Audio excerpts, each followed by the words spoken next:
नमस्ते sir, जय श्रीराम. नमस्ते, जय श्रीराम. बरं. आता आपला जो विषय आहे आजचा, म्हणजे आता जो विषय आपण शिकत आहोत, वैवाहिक जीवन, पुरुष जातक आणि स्त्री जातक. तर आतापर्यंत आपण जे जे काही शिकलो, तर त्याच्याबद्दल कोणाला काही प्रश्न असतील तर त्यांनी ते विचारावेत. म्हणजे आपल्याला पुढे जाता येईल. कोणाला काही शंका आहे का? चटकन विचारा, नाहीतर मग आपण पोर्शन पुढे घेऊन जाऊ. बरं, ठीक आहे. हरकत नाही. कोणाला काही प्रश्न नाहीयेत.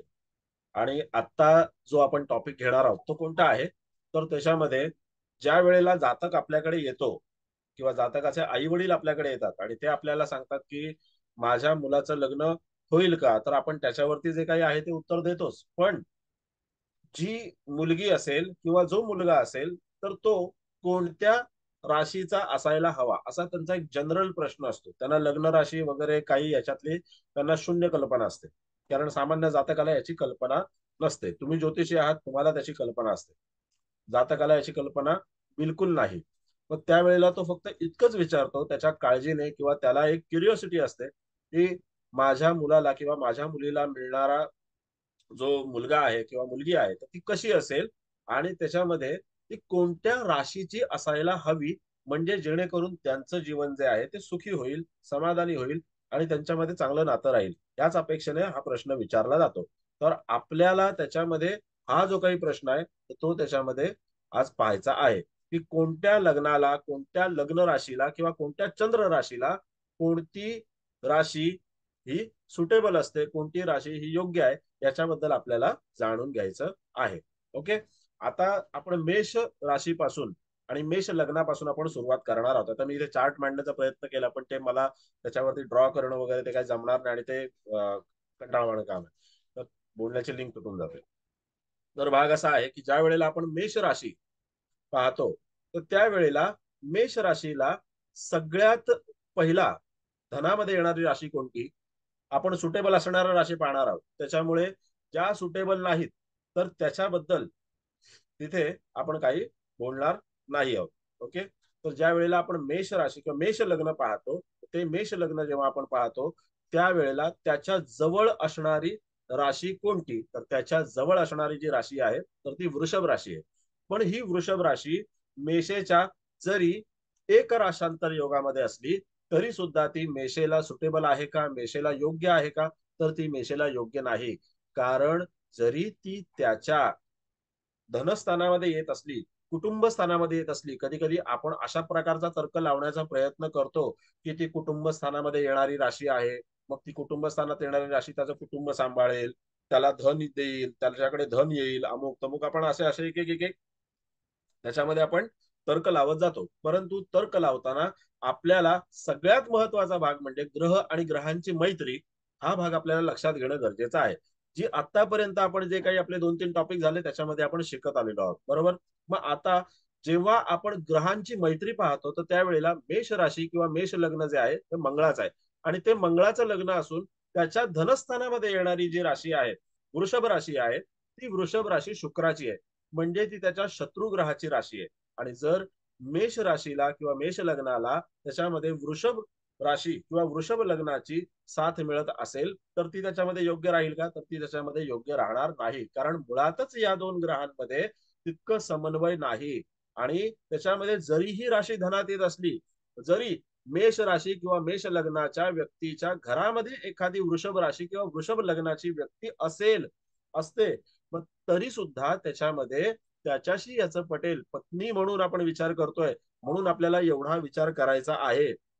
बाकी सगळी नाती आपल्याला बाय चॉईस मिळत नाहीत, किंवा बाय चॉईस म्हणण्यापेक्षा ती निवडण्यासाठी आपण एवढा खटाटोप करत नाही.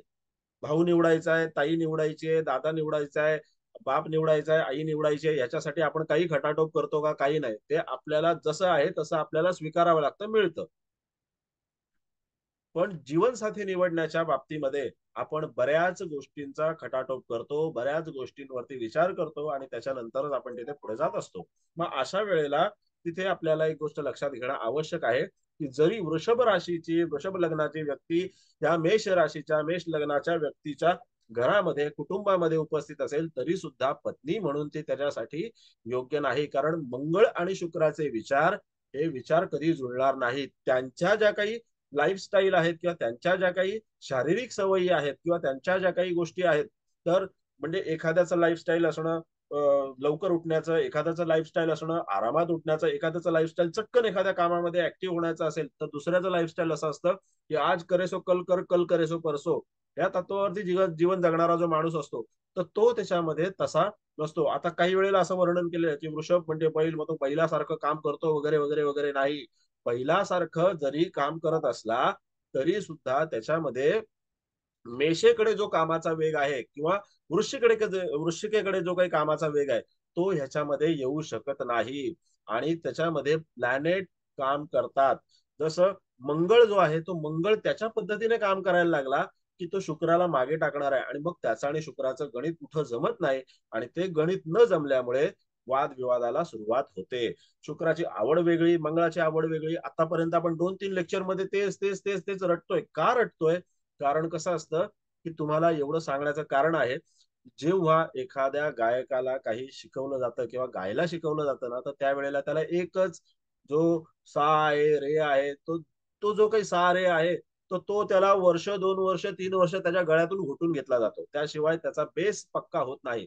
आणि जर बेस पक्का झाला नाही, तुम्ही 500 पद्धती जरी शिकलात, मी उद्याला जाऊन अमुक पद्धत शिकलो, परवाला जाऊन तमुक पद्धत शिकलो, परवाला जाऊन काय मी हे झालो, विशारद झालो, मग काय पंडित झालो, आणखीन काय झालो, मग काय अगदी महर्षी झालो, ऋषीमुनी झालो, तरी सुद्धा तुम्हाला ज्योतिष पत्रिका वाचता येणं गरजेचं आहे. आणि ते केवळ आणि केवळ ग्रह, राशी आणि स्थान यांच्या तर्कावर, यांच्या विश्लेषणात्मक गोष्टींवरती अवलंबून आहे. हे आपल्याला लक्षात घेणं गरजेचं आहे. म्हणून हा सगळा खटाटोप आहे. मग आता तुम्हाला जो काही भाग आहे तो तिथे काय शिकायचा आहे की जेव्हा वृषभ राशी आणि मेष राशी यांचं ज्या वेळेला आपण काही सूत जमवायला जातो, तर त्यावेळेला ते जमणार नाही. ते तितकंस चांगल्या प्रकारे त्याच्यामध्ये काहीही तुम्हाला प्राप्त होणार नाही. एक राशी अग्नितत्वाची, दुसरी राशी पृथ्वी तत्वाची. मेष आणि वृषभ यांच्यामध्ये आकर्षण हे नेहमी पैदा होतं. का पैदा होतं आकर्षण? कारण त्याच्यामध्ये अग्नितत्व हे चटकन एखाद्या गोष्टीला आकर्षून घेणार किंवा त्याच्याकडे आकर्षित होणार आहे. आणि पृथ्वी तत्व जे आहे ते सुद्धा तसंच आहे. आणि मंगळ आणि शुक्र ह्या दोन ग्रहांच्या बाबतीमध्ये जर आपण विचार केला, तर पृथ्वी तत्वाकडे आकर्षणात्मक गोष्टी ज्या आहेत त्या जास्ती आहेत. कारण पृथ्वी तत्वाकडे गुरुत्वाकर्षण आहे.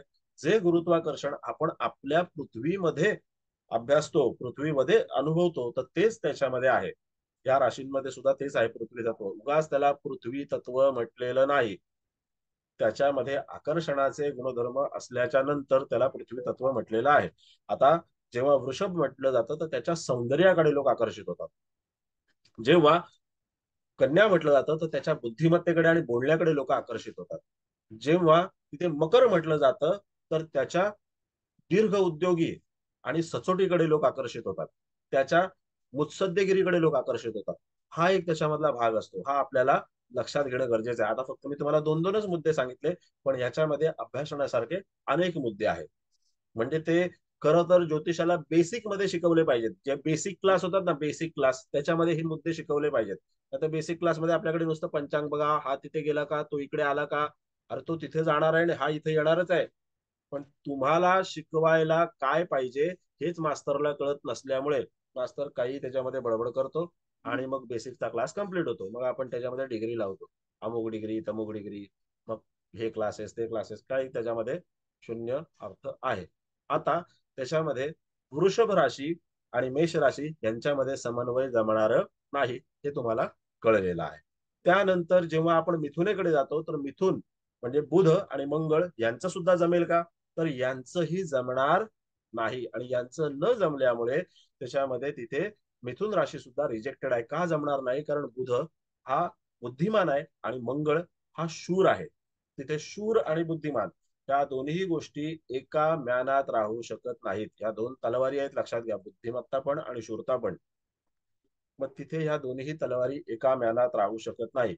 कधी कधी शूर माणूस जे धाडस दाखवतो त्या धाडसाच्या मागे जर बुधाची बुद्धिमत्ता असेल तर तिथे अतिशय उत्तम प्रकारे लढाई जिंकता येते.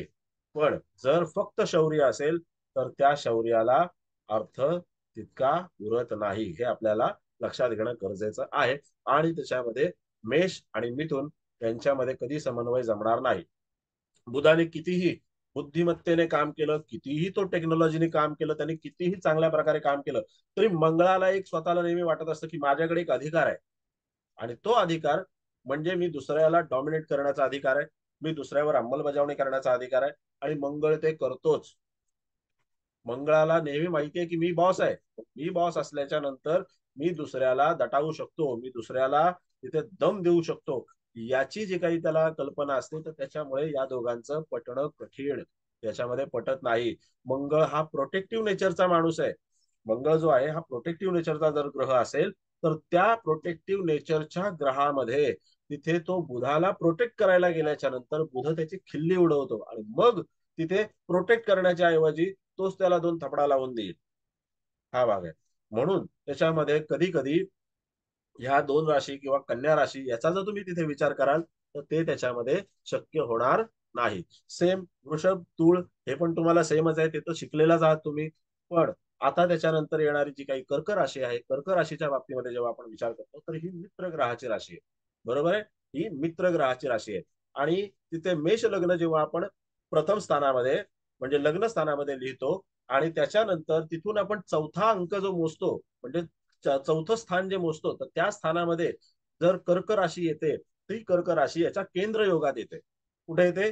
केंद्र योगामध्ये येते. केंद्र योग म्हणजे काय, तर हा 90 अंशामध्ये असणारा हा केंद्र योग आहे.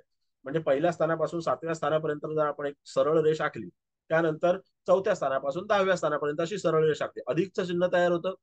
आणि त्या अधिकच्या चिन्हामध्ये जे काटकोन तयार होतात 90 अंशाचे, ते काटकोन म्हणजे केंद्रयोग आहे, एवढं लक्षात घ्या.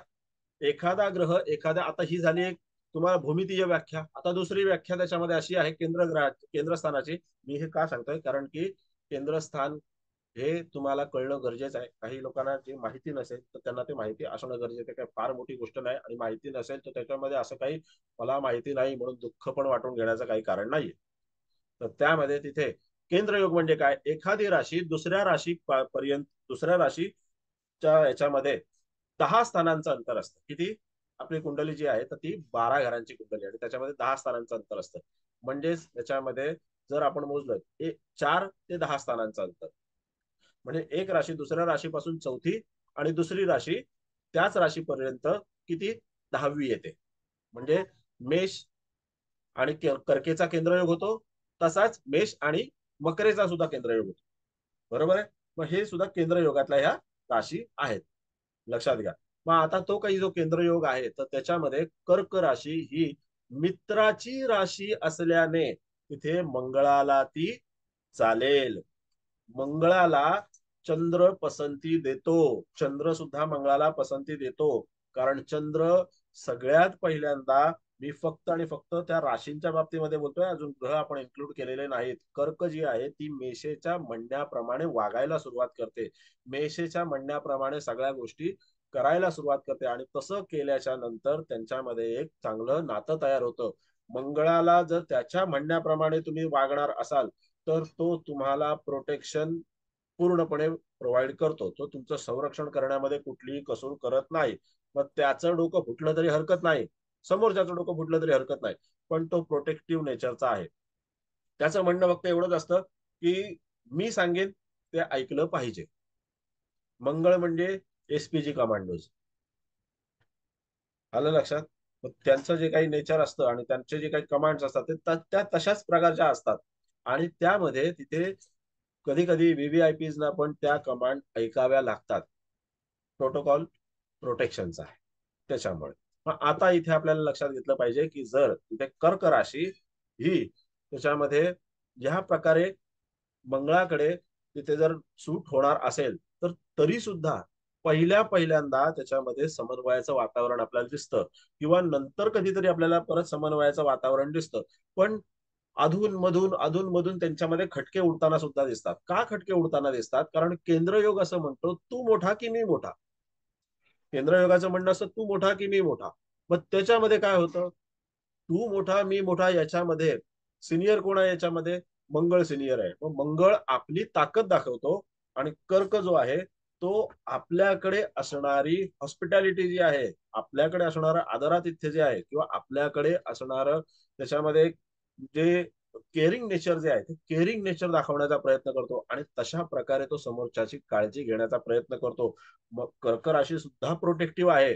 जर कर्क राशीमध्ये पुष्य नक्षत्र असेल तर ते प्रोटेक्टिव्ह आहे, ते तुम्हाला ऑटोमॅटिकली त्याच्यामध्ये सिक्युअर करतं. आणि जर कर्क राशीमध्ये जर आश्लेषा नक्षत्र असेल तर त्याच्याकडे जी बुद्धिमत्ता आहे आणि ती बुद्धिमत्ता मंगळाला तो प्रदान करतो, आणि मंगळाला प्रदान केल्याच्या नंतर मंगळ त्या पद्धतीने काम करायला सुरुवात करतो. मंगळ हा स्वतःच्या बुद्धीने आणि कर्केच्या बुद्धीने, आश्लेषा नक्षत्राच्या बुद्धीने ज्या वेळेला कामकाज करायला सुरुवात करतो त्यावेळेला त्याच्या कामाला अधिक धार येते. पण ह्याच्या मागे पाठिंबा कोणाचा असतो तर आश्लेषा नक्षत्राचा असतो. म्हणून कर्क राशी हळवी आहे, कर्क राशी रडवी आहे, कर्क राशी अमुक आहे आणि कर्क राशी तमुक आहे म्हणून आपण त्याला हेटाळणी करतो, ते चुकीच आहे. आश्लेषा नक्षत्रामध्ये जेव्हा आपण मेडिकल एस्ट्रॉलॉजी मध्ये पाहतो तर त्यावेळेला त्या व्यक्तीच्या मेंदूमध्ये असणारे सेल्स हे आपल्या सेल्स पेक्षा बऱ्याच मोठ्या पटीने, म्हणजे लाखोंच्या पटीने जास्ती असतात. आणि त्यांचा मेंदू हा अतिशय सुपर असतो, हे लक्षात घेणं गरजेचं आहे. आश्लेषा नक्षत्र पण त्यांची बुद्धिमत्ता कुठे चालते हे त्यांच्या लग्नस्थानावरती, त्यांच्या बाकीच्या ग्रहांवरती आणि ते स्थान नेमकं कुठे आलेलं आहे, त्याच्यामध्ये कोणता ग्रह आलेला आहे याच्यावरती अवलंबून असतो. आता हा झाला नक्षत्रांचा भाग. मी आपलं तुम्हाला एक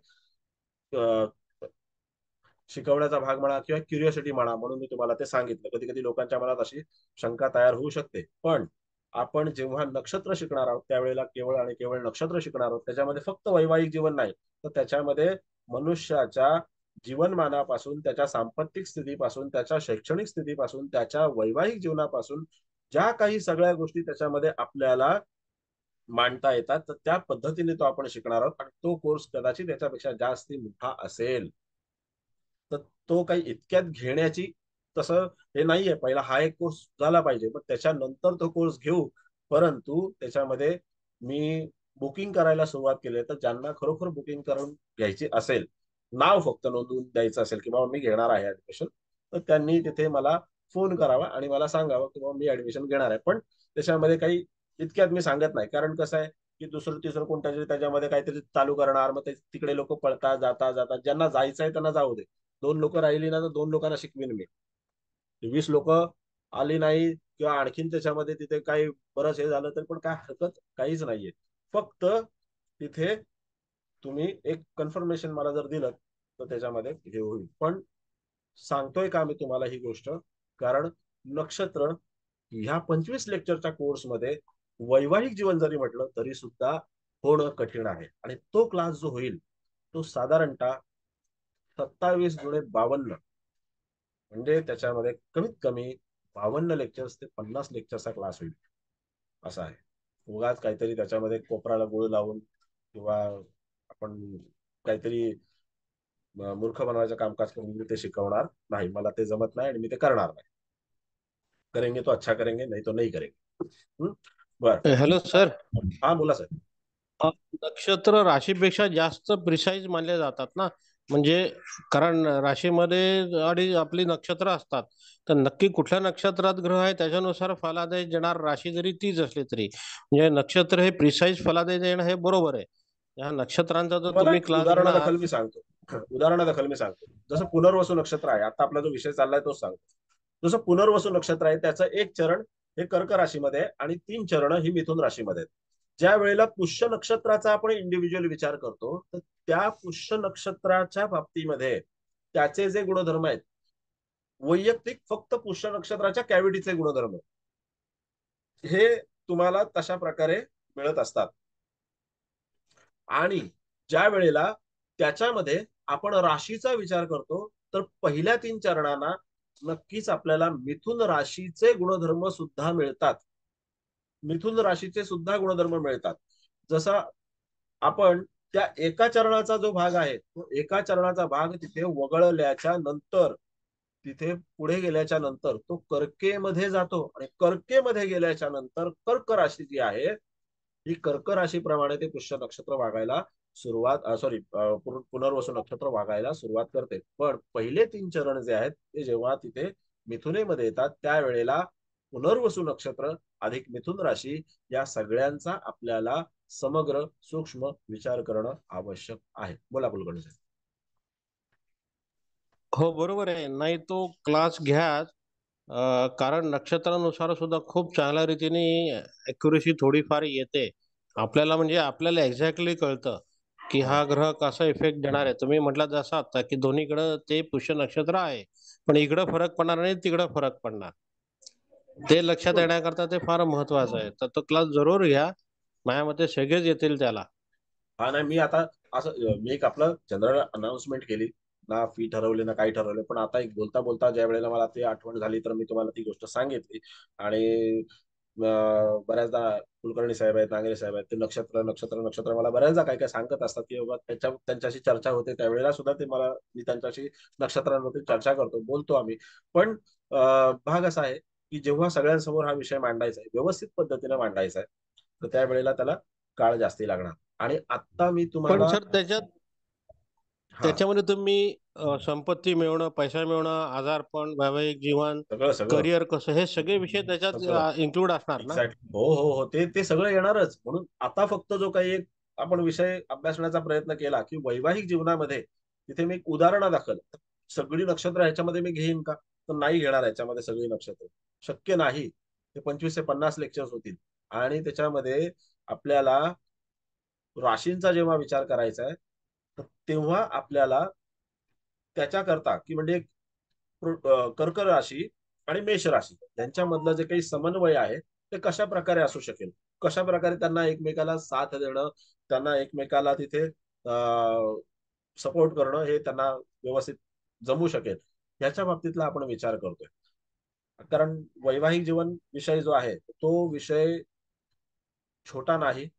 त्याच्यामध्ये बरेच कंगोरे आहेत, बरेच पैलू आहेत. आणि ते सगळे पैलू काय आपल्याला पाहता येतील, मला शिकवता येतील असं नाही. पण जेवढे पैलू मला माहिती आहेत तेवढे पैलू मी तुम्हाला शिकवण्याचा प्रयत्न करणार, कुठलाही मुद्दा वगळणार नाही. आतापर्यंत जे काही 2 मुद्दे झाले त्याच्यामध्ये हा तिसरा मुद्दा आहे. आणि हा मुद्दा तुम्ही सगळे ज्योतिषी आहात, तुम्हाला सगळ्यांना माहिती आहे की आपल्याकडे जातक आल्याच्या नंतर हा प्रश्न हमखास विचारतो. जर तो मुलाच्या मुलीच्या विवाहाचा विषय आपल्याकडे बोलत असेल तर तो विचारतो की कुठल्या राशीची मुलगी याला सुटेबल आहे, कुठल्या राशीचा मुलगा हिला सुटेबल आहे, हे तो विचारतो. आणि सगळ्यांना अनुभव असेल. सर एक सांगू. हा बोला ना. सर माझे आजोबा, दोन्ही आजोबा ज्योतिष तज्ञ होते. ते हा म्हणायचे, जर तुला नक्षत्र उलगडले तर आयुष्य उलगडलं किंवा सगळं उलगडलं. नक्षत्र म्हणजे सर्व काही आहे. नक्षत्रांचा अभ्यास बारकाईने कर, असं ते मला सांगत आले. अगदी खरं आहे. आणि आपला एक कार्यक्रम झाला होता नक्षत्रांचे देणे. ते अगदी खरं आहे. नक्षत्र जे देतं ते अत्यंत वाचनीय किंवा त्याच्यातून सगळं उलगण्यासारखं असतं. तर ते अगदी तुम्ही जेव्हा घ्याल तेव्हा माझं पहिलं ऍडमिशन असेल. हो नक्की नक्की नक्की नक्की. मी फक्त तुम्हाला एक थोडीशी कल्पना दिली की नक्षत्र अशी असतात. मागच्या वेळेला पण आपला नक्षत्रांचा थोडासा विषय झाला. मग कसं आहे, मी टाळण्याचा कधी असा प्रयत्न करत नाही. जे आहे ना तर ते कम्प्लीट करायचं तिथे आणि मग पुढे जायचं. तर त्याच्यात मजा आहे. नाहीतर मग ते उगाच कुठेतरी टाळत बसा, मग तिथे नाही, मग हे कशाला शिकवायचं आणि हे कशाला सांगायचं, ते मला कधी जमत नाही आणि जमणार पण नाही. जमू नये अशी परमेश्वराकडे प्रार्थना सुद्धा आहे की जे आहे ते धडाधड तोंडातून शिकवताना निघून जाऊ दे. असं बरं असो. आता त्याच्यामध्ये आपण कर्क राशी आणि मेष राशीचा हा समन्वय पाहिला की त्यांच्यामध्ये तिथे कशा प्रकारचे संबंध तयार होतील, तर चांगले संबंध तयार होतील. पण नंतर कधीतरी तू मोठा आणि मी मोठा याच्या बाबतीमध्ये तिथे कुठे ना कुठेतरी चिडकी पडत राहणार. आणि त्या याच्यामध्ये जर आपण समजा विचार केला तर तिथे मेष जी आहे ती मेष त्याच्यामध्ये श्रेष्ठ ठरणार, हे लक्षात घ्या. तर मेष जर श्रेष्ठ ठरणार असेल तर त्यावेळेला तिथे कर्केची व्हॅल्यू कमी होते का, तर कर्केची व्हॅल्यू कमी होत नाही. कर्क ही सहज रीतीने ही गोष्ट स्वीकारतो किंवा स्वीकारते. कर्क राशी जी आहे तर ती ही जी काही गोष्ट आहे सहज रीतीने स्वीकारते. तो म्हणजे नाही ठीक आहे, दोघांमध्ये कुणीतरी त्याच्यामध्ये संरक्षणात्मक भूमिका घेणारा आहे. मग त्याच्यामध्ये त्यांना स्वीकारायला काही हरकत नसते आणि मग ती गोष्ट तिथे स्वीकारली जाते. त्याच्यानंतर येणारी आहे राशी ती सिंह राशी. आता सिंह राशीच्या बाबतीमध्ये जर तिथे आपण विचार केला तर सिंह राशी आणि मेष राशी यांच्यामध्ये नवपंचम योग आहे आणि सूर्य आणि मंगळ हे दोनही मित्र ग्रह आहेत, एक राजा आणि एक सेनापती. यांची जोडी अतिशय सुंदर, अतिशय चांगली जमते. त्याच्यामध्ये राजा हा नेहमी कमांडिंग असतो, सेनापती सगळी मेहनत जरी करत असला, सगळं युद्ध जरी सेनापती लढत असला, तरी पण राजाने युद्ध जिंकलं आहे असं सगळ्यात शेवटी निर्णय लागतो. बरोबर आहे. आतापर्यंत सेनापतींनी जी जी युद्ध जिंकली तर त्याच्यामध्ये राजाचं शिक्कामोर्तब जे आहे ते त्याच्यामध्ये होतच. हे सिंह राशीचं हे आहे की त्याच्यामध्ये सिंह राशीला त्याचं क्रेडिट जे आहे ते मिळतं आणि मंगळ सुद्धा त्याचं क्रेडिट देतो. परंतु ह्या दोन राशींमध्ये इगो प्रॉब्लेम जो आहे, इगो प्रॉब्लेम तो कुठल्याही गोष्टीवरून होऊ शकतो. जसं मी आता तुम्हाला युद्धाचं उदाहरण दिलं तर त्याच्यामध्ये सुद्धा इगो प्रॉब्लेम होऊ शकतो. मग ह्या दोन राशींमधला इगो जो आहे हा त्यांच्यामध्ये जरी मैत्रीपूर्ण नातं असलं, जरी आपण त्याच्यामध्ये अगदी ठामपणे सांगितलं की नवपंचमातली राशी आहे, मित्रत्वाची राशी आहे, त्याच्यामध्ये अतिशय सगळं चांगलं होईल, कधी कुठे भांडण होणार नाही, तंटा होणार नाही, काही होणार नाही, साधी टाचणी पडेल एवढा आवाज होणार नाही, पण ते खोटं ठरेल. कारण म्हणूनच वैवाहिक जीवन हे पैलू असणारं शास्त्राचा विषय आहे. पैलू आहेत त्याला भरपूर, असं काही छोटस नाहीये ते. तर त्याच्यामध्ये या दोघांमध्ये सुद्धा मंगळ हा असा आहे की तो वाऱ्याशी सुद्धा भांडण करेल, तो वाऱ्याशी सुद्धा भांडण करेल असा मंगळ आहे, तो ऐकणार नाही. मग त्याच्यामध्ये सिंह राशी जी आहे ती सिंह राशी आपल्याकडे असणारा मोठेपणा, आपल्याकडे असणारी प्रगल्भता जी आहे तर ती तिथे जेव्हा दर्शवते त्यावेळेला तिथे मंगळाचं महत्व थोडंसं कमी होतं आणि मग तिथे इगो दुखावला जातो. इगो दोघांकडेही प्रचंड आहे आणि मग तो जर इगो तिथे दुखावला गेला तर मग तिथे कधी कधी वादाला कारण होऊ शकतं. म्हणून त्याच्यामध्ये जरी ह्यांचं जमणार असेल तरी पण एक ज्योतिषी म्हणून आपल्याला माहिती पाहिजे की पती पत्नीमध्ये समजा विवाहाच्या नंतर हे दोघं जण तुमच्याकडे आले, एकाचं मेष लग्न एकाचं सिंह लग्न, आणि अगदी तुम्ही असं म्हणालात वा वा, अगदी छान दुधात साखर असं तुमच्या मधलं वातावरण आहे. पण असं जरी तुमच्या मधलं वातावरण असलं तरी पण कधी ना कधीतरी इगो प्रॉब्लेम हा तुम्हाला फेस करावा लागतो. लक्षात घ्या, इगो प्रॉब्लेम जो आहे तो तुम्हाला फेस करावा लागतो आणि अशा ह्याच्यामध्ये तिथे तुमच्यामध्ये कुठे ना कुठेतरी ही ठिणगी उडणार, ठिणगी पडणार हे नक्की आहे. म्हणजेच आपल्याला त्याच्यामध्ये ह्या दोन राशींमध्ये असलेलं गम्य सुद्धा कळलेलं आहे. आता त्याच्यानंतर येणारी कन्या राशी जी आहे, म्हणजे आपण कोणती राशी रिकमेंड करू शकतो? कर्केला, मेषेला कर्क आणि सिंह. आतापर्यंत शिकलेल्या राशींमध्ये कर्क आणि सिंह. त्याच्यानंतर कन्या राशी रिकमेंड करू शकतो का? तर नाही. तुळ राशी रिकमेंड करू शकतो का? तर नाही, ते आपण शिकलेलो आहे. वृश्चिक राशी रिकमेंड करू शकतो का? नक्की करू शकतो, काही हरकत नाही. दोघ जण तसेच आहेत. आपण जसं मागच्या वेळेला शिकलो की प्रीती षडाष्टक योग आहे दोघांमध्ये, रिकमेंड करू शकतो, चालेल.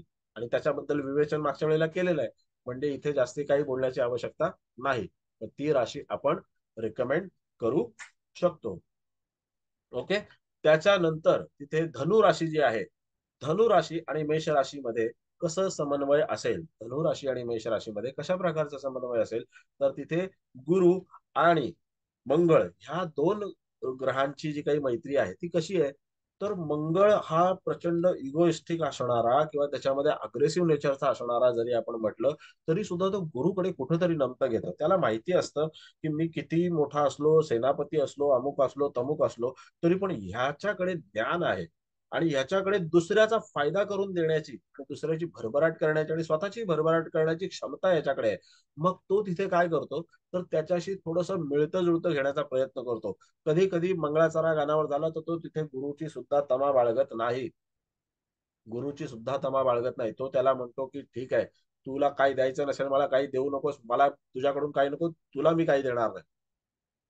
मंगळ असा पद्धतीचा माणूस आहे, कारण मंगळाकडे एक स्वतःच एक असं एक नेचर असतं, लाथ मारेन तिथे पाणी काढेल, ही जी आपल्या मराठीतली म्हण आहे, तर ती तिथे मंगळाला खूप चांगल्या प्रकारे लागू पडते. तो म्हणतो की मी लाथ मारेन तिथे पाणी काढेल, जे असेल ते माझं मी सहन करण्यासाठी सक्षम आहे. पण गुरु हा त्याला नेहमी सांभाळून घेत असतो. गुरु का सांभाळून घेत असतो, त्याचं कारण असं आहे की त्याच्यामध्ये जेव्हा आपण राजा, सेनापती आणि गुरु ह्या तीन लोकांचा हा जो त्रिकोण पाहतो, बरोबर आहे, राजा म्हणजे कोण, सिंह राशी, सेनापती म्हणजे कोण तर मंगळ, आणि त्याच्यानंतर गुरु म्हणजे कोण तर धनुराशी, बरोबर आहे. मग आपण ह्या तीन लोकांचा जो काही त्रिकोण पाहतो, तर ह्या तिघांच्या त्रिकोणामध्ये तिघांचंही काम एकमेकांशी निगडीत आहे. एकमेकांच्या सल्ल्याशिवाय, एकमेकांच्या मदतीशिवाय आणि एकमेकांच्या साथसंगतीशिवाय हे कोणत्याही कामाला पूर्णत्वाला नेऊ शकत नाहीत. म्हणूनच त्यांच्यामध्ये तिथे वातावरण चांगलं राहतं. मेष मेहनत करेल आणि गुरु हा भरभराट करून देईल, प्रचंड भरभराट करून देईल. सगळा म्हणजे अगदी तुमच्या कुळाचारापासून ते तुमच्या बँक बॅलन्स पर्यंत सगळी काळजी घेणारा हा धनु आहे. आणि तो त्याच्यामध्ये ती काळजी घेऊन तुम्हाला एका व्यवस्थित ट्रॅक वरती आणतो. कसं असतं की धनु राशी किंवा धनु लग्नाचा आणखीन एक असं फोकस काय असतो की त्याला ना बऱ्याचदा आपली जी काही एक कुळाचाराची पद्धती म्हणा किंवा आपलं जे काही घराणं आहे याचा जो काही एक हे असतो ना, तो जसा सिंह राशीला असतो तसा धनु राशीलाही असतो.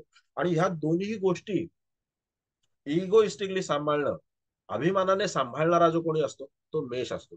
ह्या तिघांचं खूप छान जमतं. ते तितकेच अग्रेसिव्ह पण आहेत. त्याच्यामध्ये गुरु ज्ञान पण देणार आहे तितकंच.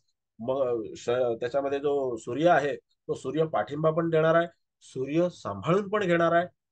आणि सगळ्यात शेवटी मंगळ हा प्रोटेक्टिव्ह नेचरचा असल्यामुळे ह्या दोघांनाही तिथे एक आधार वाटतो नेहमी.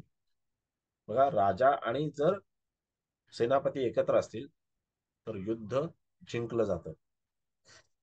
पण राजाच्या सोबत जर गुरु असेल, म्हणजे सूर्याच्या सोबत जर गुरु असेल तर भरभराट कोणी थांबवू शकत नाही. हा भाग आहे. म्हणजे तुम्हाला या गोष्टी लक्षात घेणं गरजेचं आहे. आता कळलं तुम्हाला की त्याच्यामध्ये मेष, सिंह आणि धनु यांचा जो काही त्रिकोण आहे हा का चांगला आहे, हा याच्याकरता चांगला आहे, बरोबर. त्याच्यानंतर तिथे जर आपण आणखीन थोडं पुढे गेलं की मकर राशीकडे, तर मकर राशीचं याचं जमेल का, हा पण केंद्रयोग आहे. जसा कर्केशी मेषाचा केंद्रयोग आहे तसा हा पण मकरेशी असणारा केंद्रयोग आहे.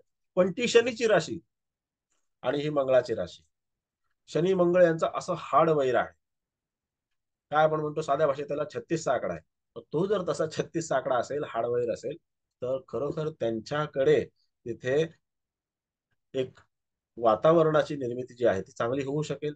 विवाहाचं जे काही वातावरण, विवाहाच्या नंतर जे काही वातावरण आहे ते चांगलं राहू शकेल. की त्याच्यामध्ये इगो प्रॉब्लेम आणि नंतर कायदेशीर गोष्टी त्यांना खूप त्याच्यामध्ये सामोरं जावं लागतं. का सामोरं जावं लागतं ते सांगतो तुम्हाला. मंगळ हा तिथे हाताची भाषा करणार आहे. मंगळ हा तिथे 2 थपडा देणार आहे. आणि शनी वाटच पाहत असतो की तू मला कधी 2 थपडा देतोयस आणि मी लगेच त्याच्यामध्ये दुसऱ्या मंगळाला घेऊन येतो, म्हणजे पोलिसाला घेऊन येतो. हा एक शनीचं नेचर असतं. शनी जेव्हा मार खाऊन घेतो तेव्हा समजायचं की हा आपल्या मागे आणखीन काहीतरी शुक्लकाष्ट लावून देणार आहे. कसं आहे की ह्या ग्रहांचे जे काही नेचर्स आहेत ना हे असे आहेत, हे स्वभाव असे आहेत की शनी जेव्हा मार खाऊन घेतो तेव्हा समजून जायचं की बाबा हा आपल्याला कुठेतरी जाऊन अडकवणार, हा मजबूत आपल्याला कुठेतरी तिथे खड्ड्यात घालणार. हे शनीचं नेचर आहे. मंगळ लगेच अंगावरती तिथल्या इथे धावून जाईल. मंगळ मंगळ जेव्हा फायटिंग करतात ना तेव्हा ते तिसऱ्या दुसऱ्या मंगळाला तिथे बोलवत नाहीत. त्यांना माहित आहे की आपणच आपली फायटिंग करावी, जो जिंकेल त्याच्यामध्ये ते एक तसं हे असतं काय म्हणतात त्याला, जो जिता वो सिकंदर, तशा प्रकारचं. पण भाग असा आहे ज्या वेळेला तिथे मकर राशी किंवा कुंभ राशी यांचा आपण विचार करतो तर मकर आणि कुंभ मध्ये कधीही जमणार नाही. शनीचं नेचर जे आहे, जरी ही एकादशी योगातली असली राशी, मेष मेष लग्न मेष राशी आणि त्याच्यामध्ये कुंभ लग्न कुंभ राशी एकादश योगातली आहे, तर आपण म्हणतो ना की एकादश योग चांगला. पण तो कुणाशी चांगला, कुठला चांगला, सगळ्यांसाठी तो चांगला आहे का, तर तसं त्याच्यामध्ये नाहीये. सगळ्यात पहिलं तुम्हाला काय बघायचं असेल तर ग्रहांची मैत्री बघायची.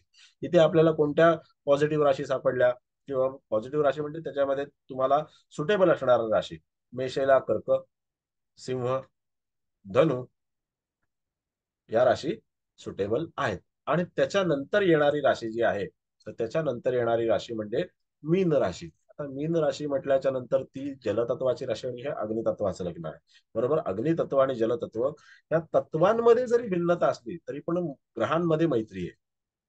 लक्षात घ्या, तत्वांमध्ये भिन्नता असली तरी सुद्धा ग्रहांमध्ये मैत्री असल्यामुळे यांचं तिथे थोडंफार जमू शकतं.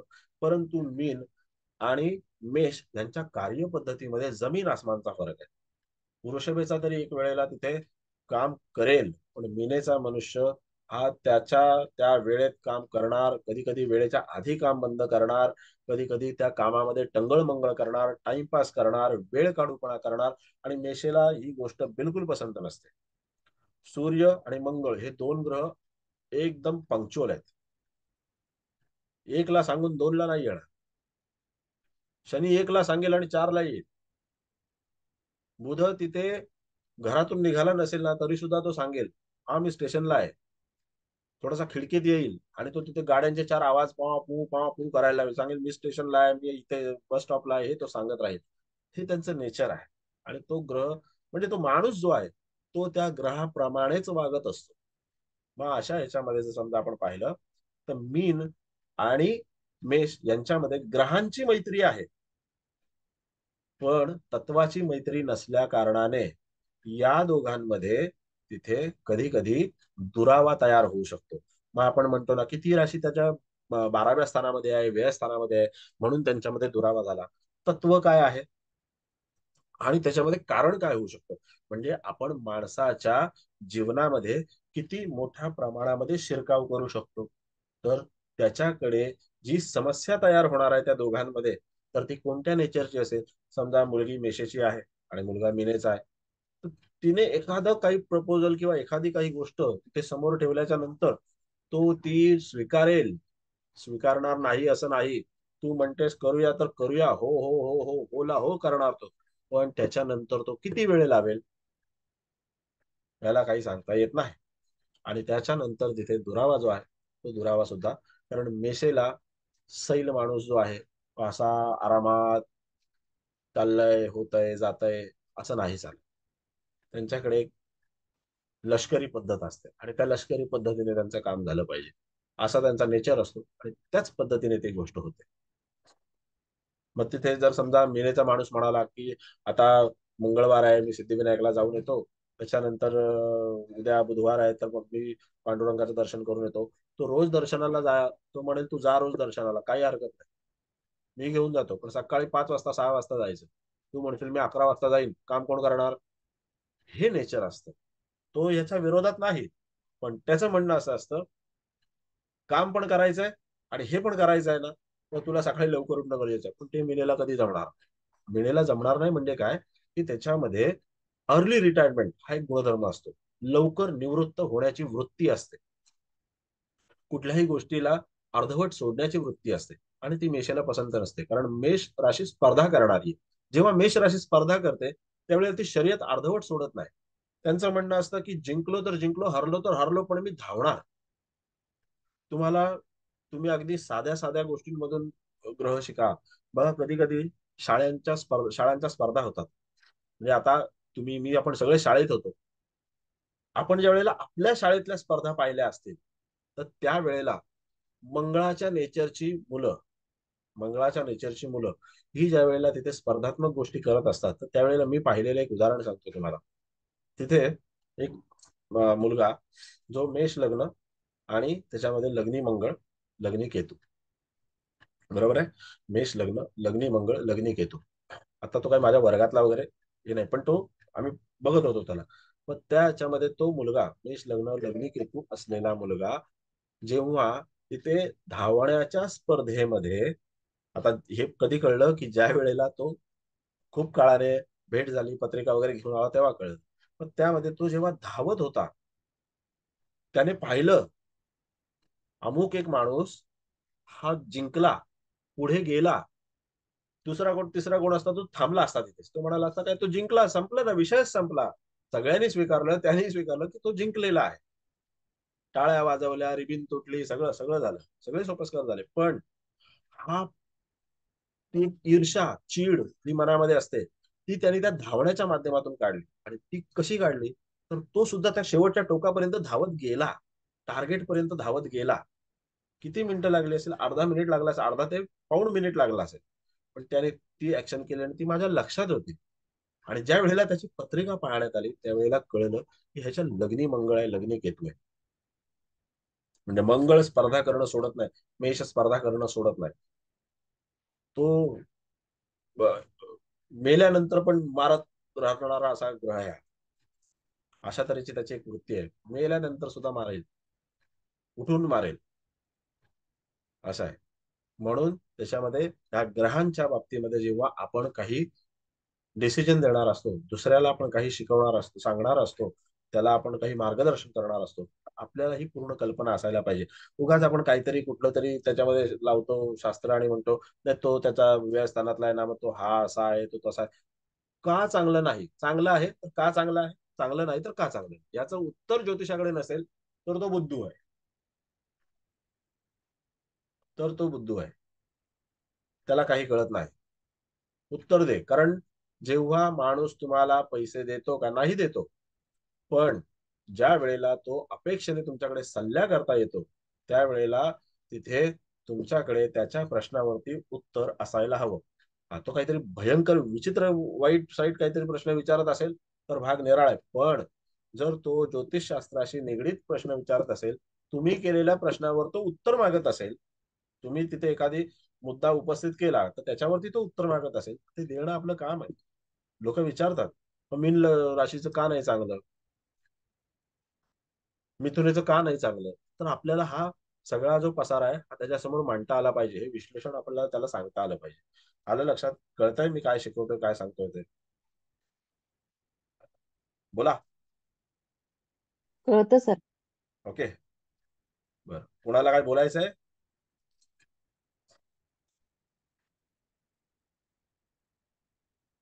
काही विचारायचंय? बरं, ठीक आहे. ओके, आता आपण वृषभेकडे जाऊया. वृषभ म्हटल्याच्या नंतर बुध, बाजूला कोणाला? बुध आला. शुक्र आणि बुध यांचं जमेल. मेषेला धनात येणारी राशी नाही जमणार विवाह करता, पण त्यामध्ये जर वृषभेचा आपण विचार केला तर वृषभेला धनात येणारी मिथुन राशी जमेल, कारण शुक्र आणि बुधाची मैत्री आहे.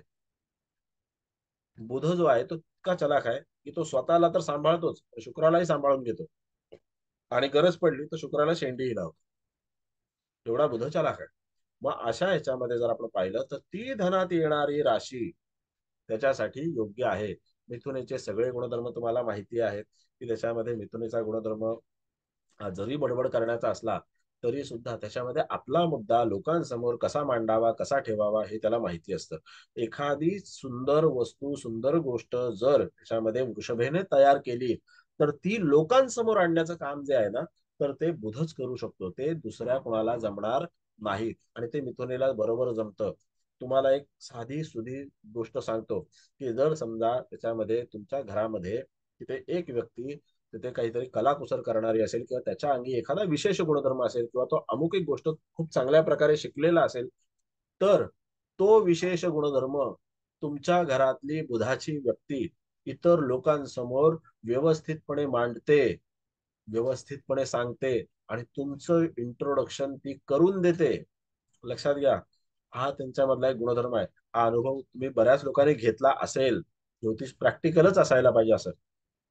बघा, तुम्ही पत्रिका पाहिल्या असतील, कोणी एखादा मित्र असो किंवा कोणी असो, माझा हा मित्र आहे, त्याचं ड्रॉइंग खूप छान आहे, हा गातो खूप छान, हा कविता खूप छान करतो, त्याचे लेख खूप छान असतात, हा राजकीय विश्लेषण फार छान करतो, हे सगळं इतकं तो त्याच्यामध्ये सांगतो. हे इंट्रोडक्शन कोण देतं? तर बुध देतो. शनी देणार ना इंट्रोडक्शन. शुक्राचा मित्र असला तरी सुद्धा तो त्याला इंट्रोडक्शन तसं देणार नाही. तो म्हणणार नाही की हा छान करतो म्हणून, तो म्हणे पहिला मला आवडलं पाहिजे तर मी दुसऱ्याला सांगेन. आणि शनी सहजासहजी कोणाची तारीफ करणार नाही, आणि केली तर ते मनापासून करणार. त्या बाबतीत शनी काटकसरी आहे. बरं असो, आता याच्यामध्ये बुधाच्या बाबतीमध्ये असा कोणी अनुभव घेतलेला आहे का? बोलत नाही तुम्ही लोक, काहीच एकदम आहेत ना जागे? हॅलो? हो हो सर, हो. हो सर. मला वाटतं काय तुम्ही काय बोलतच नाही कोण. तो चाप एकदा बुधाच्या बाबतीत हे अनुभव बऱ्याच वेळेला येतात. आणि शनीचे पण मी माणसं बघितलीत, ते असे पटकन मोकळ होऊन बोलत नाहीत. नाही खूप बोलत. वेळाने ते बोलतात, असा अनुभव आहे. Exactly exactly. मग हा एक जो अनुभव आहे ना, की आपल्या घरात असणारी बुधाची व्यक्ती, ही बुधाची व्यक्ती तिथे आपल्या जवळच्या व्यक्तीचं इंट्रोडक्शन ही नेहमी करून देणार एकेकाला. एक मिथुन लग्न, एक संपर्कात आलेली व्यक्ती, मिथुन लग्न, लग्नी मंगळ, खूप मोठा माणूस होता. पण तो दरवेळेला त्याला जर कोणाला तिथे भेटायचं असेल आणि त्याला ज्योतिष वगैरे या सगळ्या गोष्टींची प्रचंड आवड, भयंकर आवड, तो नेहमी फोन करायचा आणि सांगायचा, या सर, तुम्हाला आज खूप महत्वाच्या व्यक्तीला भेटवायचं, तुम्हाला आज खूप महत्वाची व्यक्ती भेटणार आहे. तो नेहमी खरोखर व्यक्तीचा तशी महत्वाचीच असायची, उच्चपदस्थ असायची वगैरे वगैरे, नामांकित असायची. पण तो नेहमी, आता त्याने एवढ्या ओळखी करून दिल्या, एवढ्या ओळखी करून दिल्या ना, कारण मिथुन लग्न, लग्नी मंगळ आणि त्याची राशी शनीची. मिथुन लग्न, लग्नी मंगळ, राशी शनीची. माझ्या लग्नी शनी, त्याचं मिथुन लग्न, माझं लग्न वायू तत्वाचं. त्याच्यामध्ये मला काही सांगायची आवश्यकता लागली नाही, किंवा मी कधी सांगितलंच नाही, कधीच कोणाला सांगितलं नाही की माझी याच्याशी ओळख करून त्याशी ओळख करून, कधीच नाही सांगितलं. पण तो मनुष्य आवर्जून हे काम करायचा, तो सांगायचा. त्याला जे आवडलं तो चटकन त्याच्यावरती रिप्लाय करायचा, कारण लग्नी मंगळ होता, चटकन रिप्लाय करायचा. शनी सारखा हात आखडता नाही घ्यायचा. शनी हात आखडता घेतो. तो म्हणतो, जर आत्ता ह्याची तारीफ केली, हा हुरळून जाईल आणि ह्याच्या कामावरती त्याचा परिणाम होईल. मंगळ तसा नाही. मंगळ एकदम, अरे वा, मस्तच आहे, छान छान, लगेच मोठ्याने दाद देणार आहे. शिटी मारणारा मंगळ आहे. जेव्हा आपण एखादा फिल्म बघायला जातो आणि काही वेळेला त्याच्यामध्ये कधी कधी बघतो की अरे, शिटी मारणारा पण एखादा माणूस असतो. कधी कधी 4-6 लोक एकदम सटासट एखाद्याच्या एंट्रीला, कुठल्याही गोष्टीला शिटी मारतात. आता जेव्हा सैराट पिक्चर पाहिला, तर त्यावेळेला तर शिटी मारण्याचं प्रमाण प्रचंड होतं.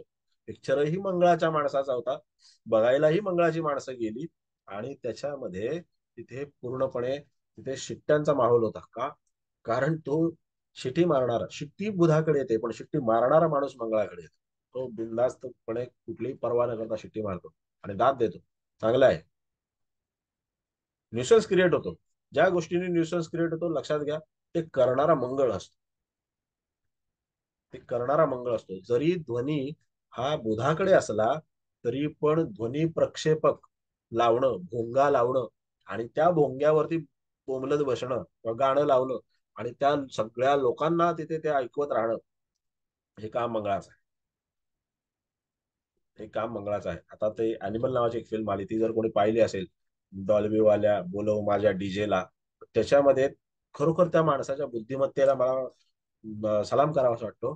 कारण त्याने तिथे त्या जी मशीन गन त्यांनी जी तिथे दाखवले, तो म्हणजे त्याच्यामध्ये डीजे आणि डॉल्बी, पहिला डॉल्बी साऊंड असायचा, त्याच्या आधी डीटीएस, डॉल्बी, आणि आता जे साऊंड आहे, साऊंड सिस्टम आहे, त्याच्यामध्ये एवढा फरक आहे, प्रचंड फरक आहे, एवढी क्लॅरिटी आहे, असं वाटतं की आपल्या कानाजवळून तिथून एखादी गोळी गेले किंवा काय, असं एवढा फील येतो जबरदस्त थिएटरमध्ये बसल्याच्या नंतर. पण तो जो काही एक सीन आहे, तो त्यांनी जिथे जो वापरलाय त्या वॉरसाठी, त्याने त्या युद्धासाठी जो काही सीन वापरलाय तिथे, फायटिंग सीनसाठी, जबरदस्त गाणं त्यांनी चयन केलेलं आहे.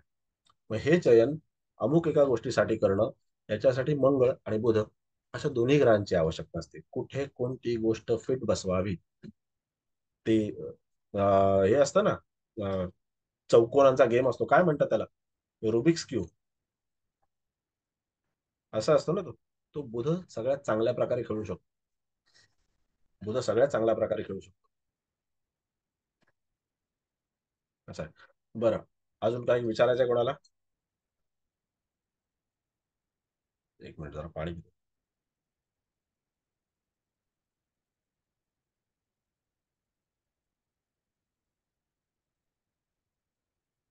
घ्यायला अजून कोण काही बोलत नाही आज?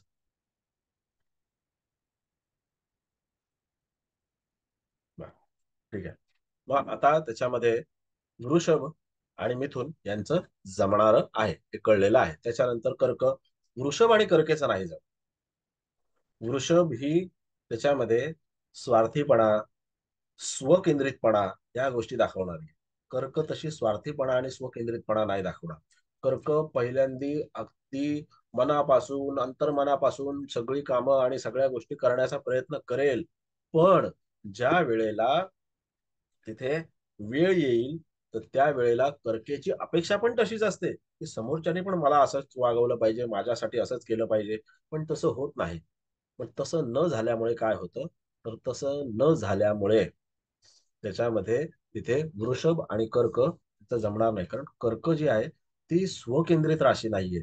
कर्क जी आहे तर ती इतरांना सर्वसमावेशकपणे तिथे हे करणारी राशी आहे. आणि त्यानंतर तिथे जी वृषभ राशी आहे ती वृषभ राशी फक्त आणि फक्त स्वतःच्या बाबतीमध्ये तिथे कधी कधी विचार करते. हे तुम्हाला अगदी लग्नेश वृषभेत असलेली जी हे आहे, तर त्याच्यामध्ये तुम्हाला एक साधं उदाहरण सांगतो मी. म्हणजे मी एक अनुभवलेलं उदाहरण, काही वैवाहिक जीवनातलं नाहीये, परंतु शेवटी जेव्हा वैवाहिक जीवनामध्ये सुद्धा दोन लोक एकत्र येऊन राहणार असतात, आपलं जीवन कंठित करणार असतात, आपलं जीवन व्यतीत करणार असतात पुढच्या प्रवासासाठी, मग त्यावेळेला त्यांच्यामध्ये काय असायला पाहिजे नातं आणि त्यांच्यामध्ये वातावरण कसं असायला पाहिजे, तर हे आपण जनरल ज्या वेळेला इतर लोकांसोबत वावरतो त्यावेळेला सुद्धा ह्याची आपल्याला कल्पना येते की त्यांच्यामधलं आणि आपल्यामधलं वातावरण कसं आहे. ते सगळ्यांशी आपलं चांगलं पटतं का, तर सगळ्यांशी आपलं चांगलं पटत नाही, जमत नाही. त्याच्यातल्या काहीच लोकांशी आपलं चांगलं जमतं. 10 लोक असतील तर कधी कधी 7 लोकांशी चांगलं जमतं, 3 लोकांशी वातावरण बिघडतं. कधी कधी त्या 3 लोकांशी वातावरण चांगलं असतं तर 7 लोकांशी बिघडतं. का असं होतं? कारण त्याचं असं आहे की जिथे ग्रहांची तत्व जमली, ग्रहांची मैत्री जमली, की तिथे आपल्याला कोणत्याही प्रकारे त्रास होत नाही. पण ग्रहांची मैत्री नाही जमली, ग्रहांची तत्व नाही जमली, की मग काही त्याच्यामध्ये खरं नाही.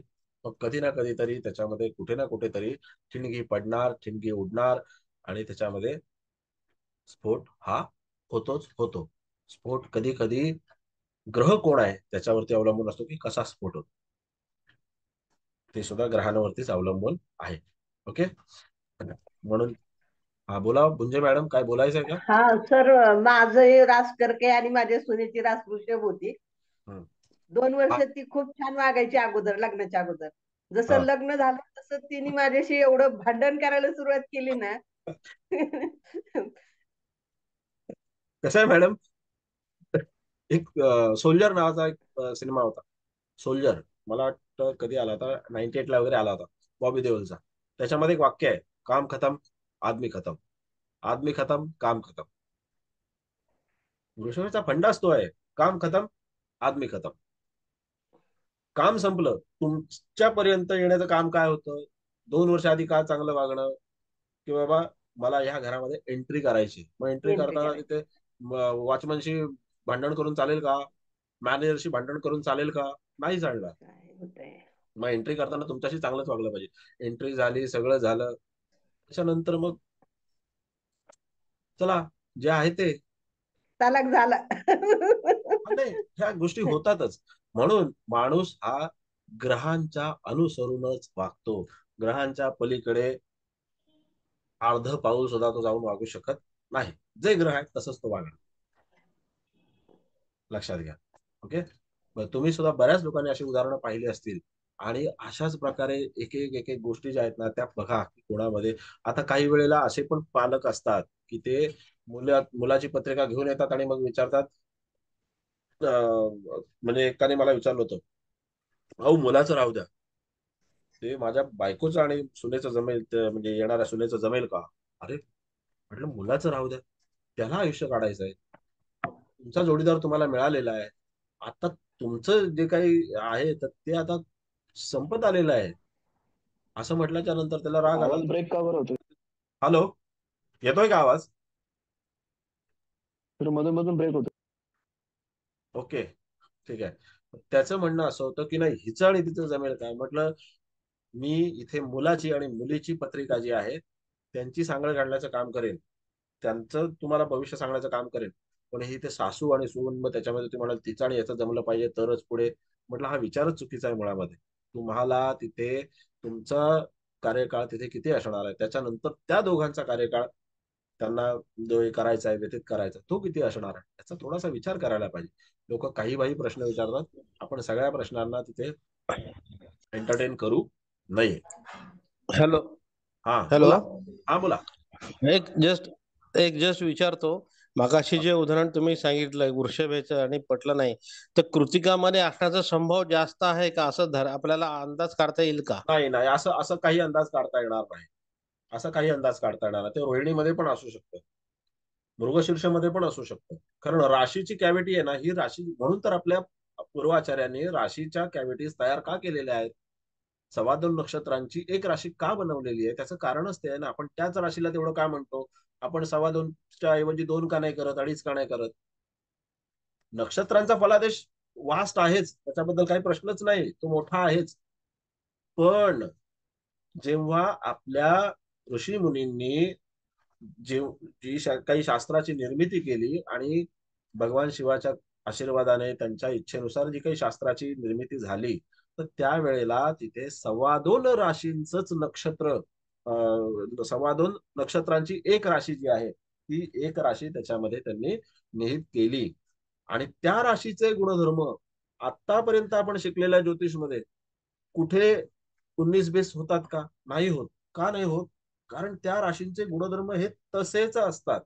मग ते कृत्तिका नक्षत्र असो, का ते त्याच्यामध्ये रोहिणी नक्षत्र असो, वृषभ राशी म्हटल्याच्या नंतर फक्त त्यांच्या गुणधर्मामध्ये फरक पडतील, पण वागतील तर ते वृषभेप्रमाणेच.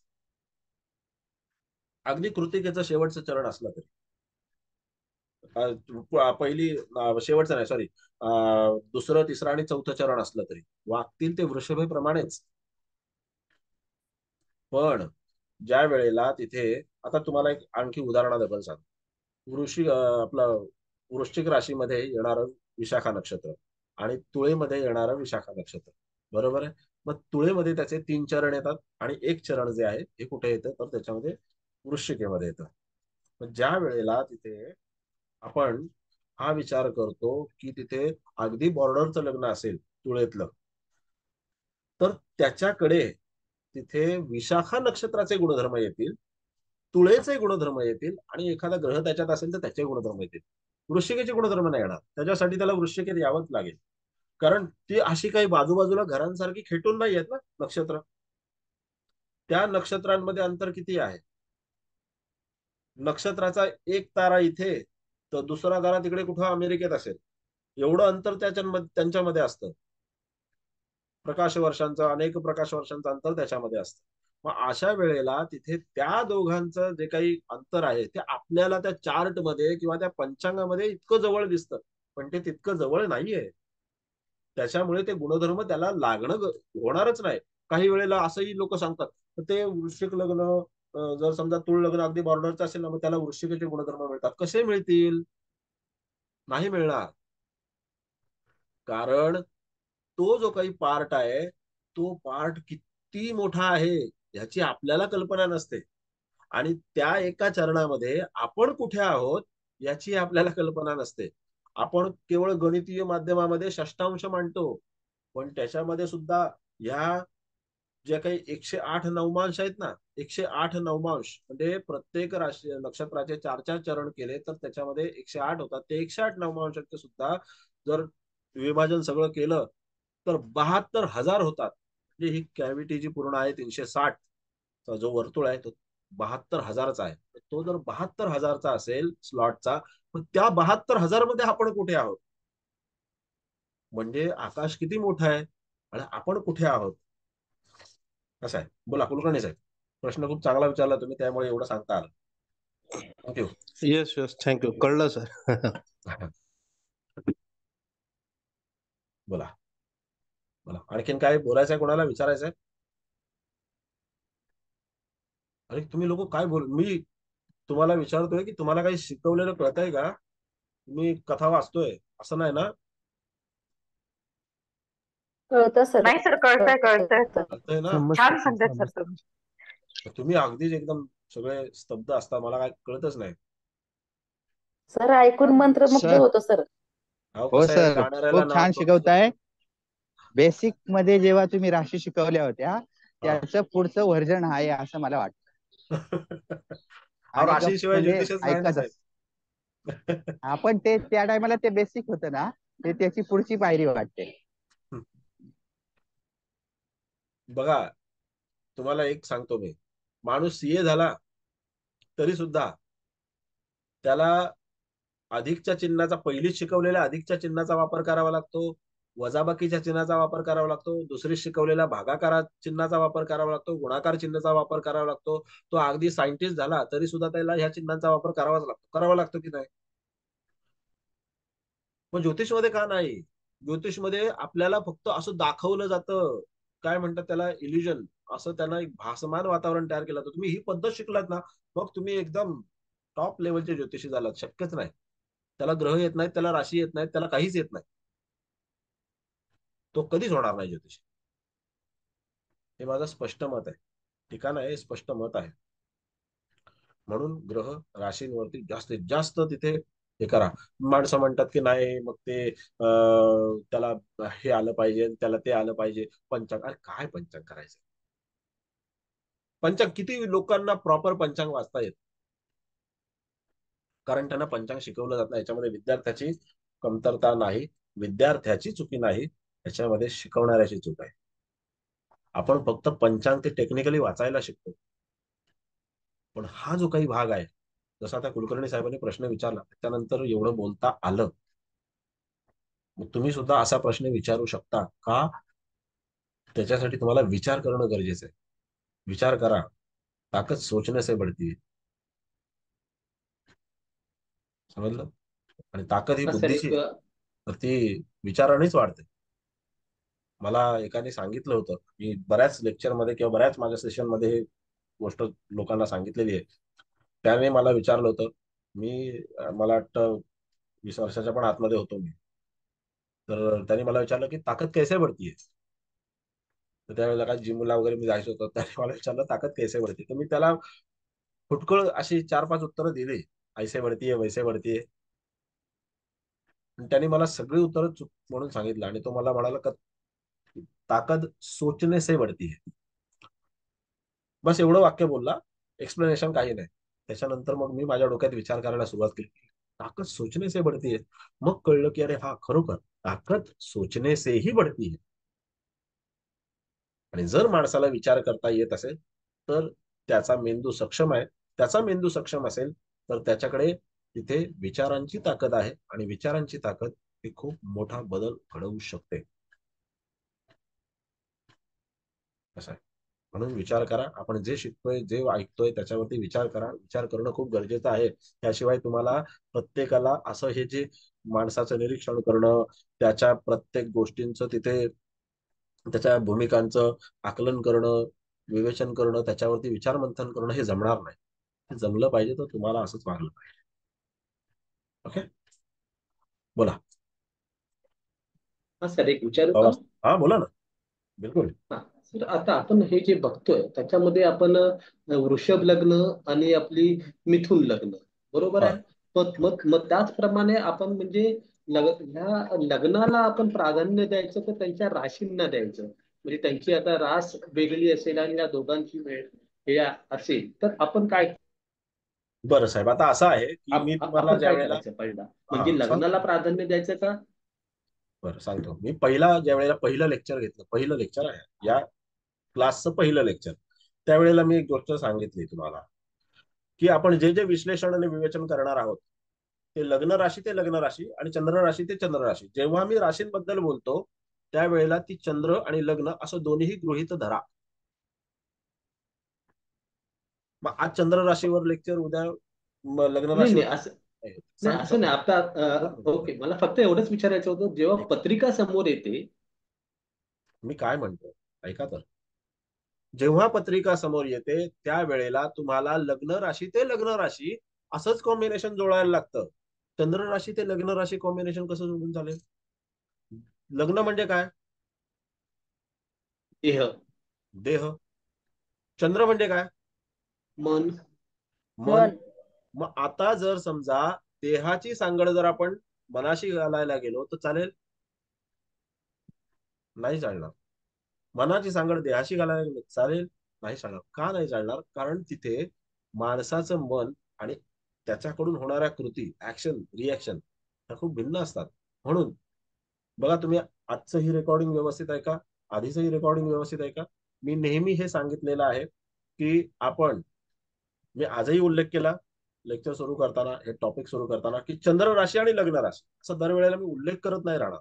पण स्टार्टिंगला मी उल्लेख केला चंद्र राशी आणि लग्न राशी मेष असेल तर कुणाशी कुणाचं जमेल, असं पूर्ण टॉपिक घेतला आपण मीनेपर्यंत. आता आपण वृषभेला सुरुवात केलेली आहे. बरोबर. Confusion okay clear? सर. हां. Yes sir. कन्फ्युजन क्लिअर भवर ओके. साहेब? Yes yes sir. Okay. Thank you sir. आणखीन काही शंका आहे बिंदास्त विचारा. माझं म्हणणं फक्त एवढंच आहे की व्यवस्थित लेक्चर ऐका.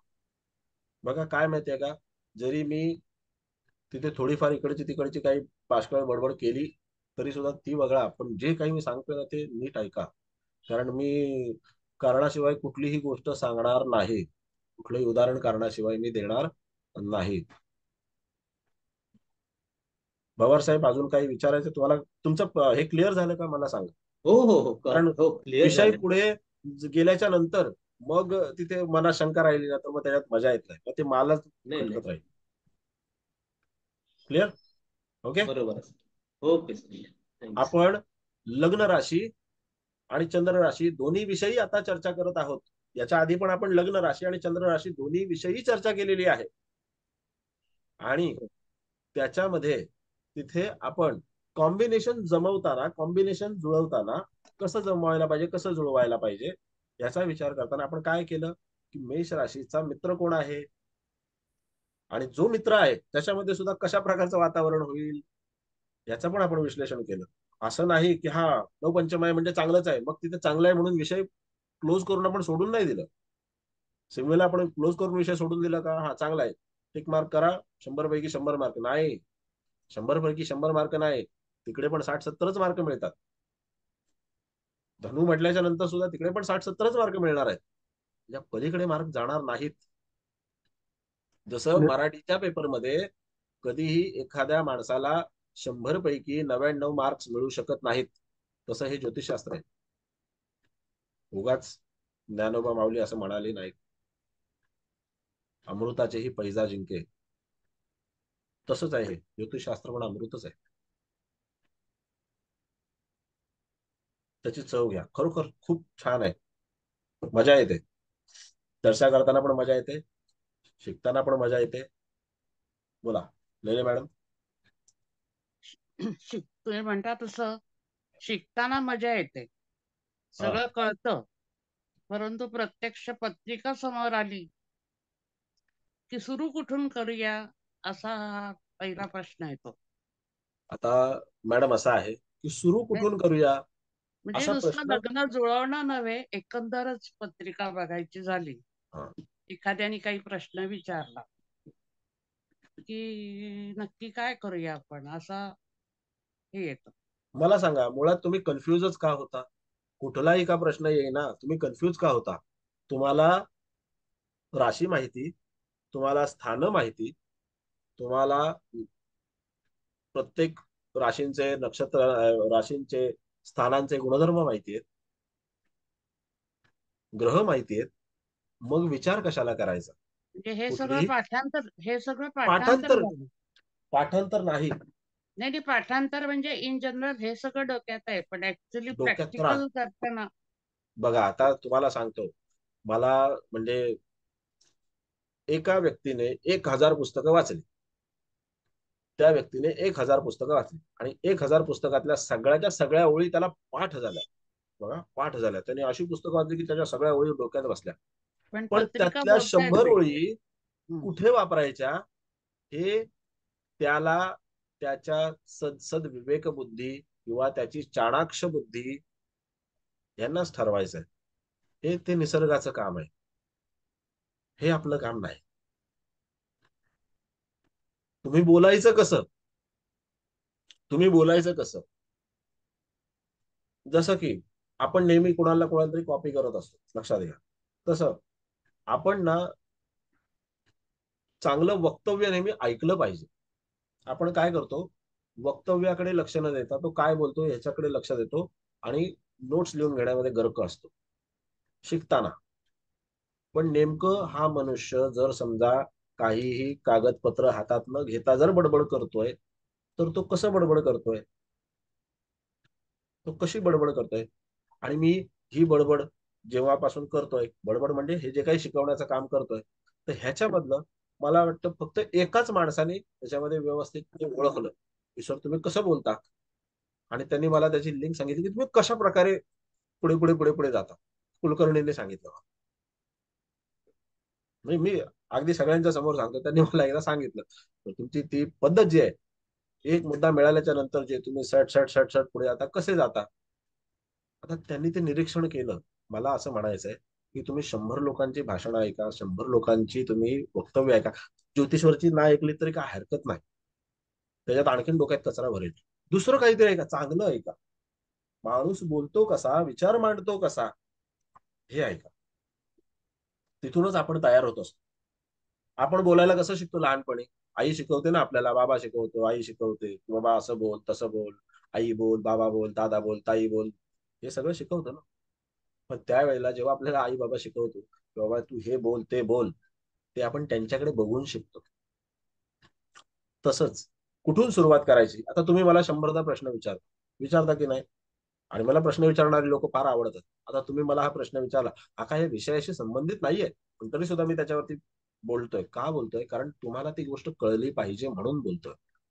कसं आहे मॅडम, की जेव्हा तुम्ही मला विचारता की अमुक एक पत्रिका आहे, मग त्याच्यामध्ये असं आहे तसं आहे तसं आहे, मी पहिलं काय विचारतो तुम्हाला, लग्न कुठे आहे असं विचारतो, लग्न कोणतं आहे, लग्नात काय आहे हे विचारतो. कधी कधी ते विचारत नाही. मग त्याच्या पंचमात कोणती राशी आहे, पंचमात कोणता ग्रह आहे, मग तिथे लगेच तुम्हाला समजून गेलं पाहिजे. पंचमातला एकदा मला ग्रह कळला की लग्न स्थान तिथे कळायला काय मोठी गोष्ट नाहीये. पंचमात सिंह राशी येत असेल तर लग्नात त्याच्यामध्ये मेष राशी येणारच आहे. हा भाग आहे. मग ही इथे आपली तर्कबुद्धी काम करते आणि तशाच तर्कबुद्धीने बोलायचं असतं. आणि त्याच्यासाठी प्रयत्न करायचा, बिनदिक्कत प्रयत्न करायचा असतो. चुकलं तर चुकलं, चुकलं तर चुकलं, असं आहे. म्हणून सुरुवात कुठून करायची हे मी शिकवलेलं आहे बघा. कारण तुम्ही माझ्या पहिल्या पण क्लासला होता, त्यामुळे सुरुवात कुठून करायची हे मी शिकवलेलं आहे. आणि लोकांनी सुरुवात करून प्रवास चालू पण केलेला आहे. पण तुम्ही जर कन्फ्युज असाल की सुरुवात कुठून करायची, तर थोडं चिंतन मनन करा. कन्फ्युज होऊ नका. कोणी तुम्हाला काही प्रश्न विचारला ना, तर त्याच्यामध्ये 12 घरं आहेत. 1200 घरं नाहीत, 12 घरं आहेत. विचार करा थोडासा, त्याच्याकडून एक दिवस वेळ घ्या विचार करण्याकरता आणि मग बोला पुढे. जर बोलता येत नसेल तर मुद्दे लिहून ठेवा. बोलता सर येत ते नसेल, बोलू बोलू का सर? एक मिनिट मॅडम, तर एक मिनिट फक्त. हा, कसं आहे लेले मॅडम, आलं लक्षात. कन्फ्यूज नका हो, बिंदास्त तुम्ही. कधी आता बघा, तुम्ही एवढ्या रेकॉर्डिंग ऐकता, तुम्ही मला प्रश्न विचारता, त्यावेळेला प्रश्नाला मी कसं उत्तर देतो त्याच्याकडे लक्ष द्या की हा कसा बोलतो. आई बर- बोलते, बाबा बोलतो, त्याच वेळेला आपण बोलायला शिकतो ना. मी कसं बोलतोय ते फक्त बघा. बरोबर. तुम्ही तसंच बोलायला शिका. हम्म. ह्याचे कुठे वेगळे क्लासेस चालत नाहीत. कसं बोलायचं, आणि ते जर कोणी शिकवत असेल तरी सुद्धा आड्यात असेल तर पोहऱ्यात येईल, नाही तर येणार नाही. हो. आड्यात नसेल तर पोहऱ्यात येणार नाही. ती मुळात आपल्याकडे एक हे आपण डेव्हलप केली पाहिजे. तुम्ही आता घाबरत राहिलात तर नाही बोलू शकत. घाबरू नका, बिनधास्त बोला, बिनधास्त बोला. मी काय म्हटलं, नसेल बोलता येत तर थोडं लिहून ठेवायचं, ते बघायचं आणि बोलायचं. बघा, हल्ली किती गोष्टींवरचं आपण विश्लेषण ऐकतो युट्यूबला, अमुक तमुक.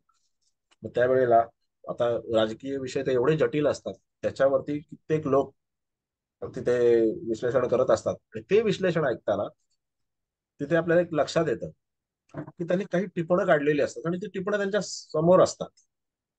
आणि ती टिपणं समोर असल्याच्या नंतर ती टिप्पण बघून, तो एक मुद्दा बघून त्याच्यावरून ते एक्सप्लेन करत असतात. आपल्याला शाळेत एक विषय होता बघा, मुद्द्यावरून गोष्ट लिहिणे. ती मुद्द्यावरून सर गोष्ट हो. होता ना. थोडस डोक्याला चालना द्या, होता सर बाकी होता. की ना, काही मोठी गोष्ट नाहीये लेले मॅडम. हो, बरोबर ना. कळतंय. हो, कळतंय.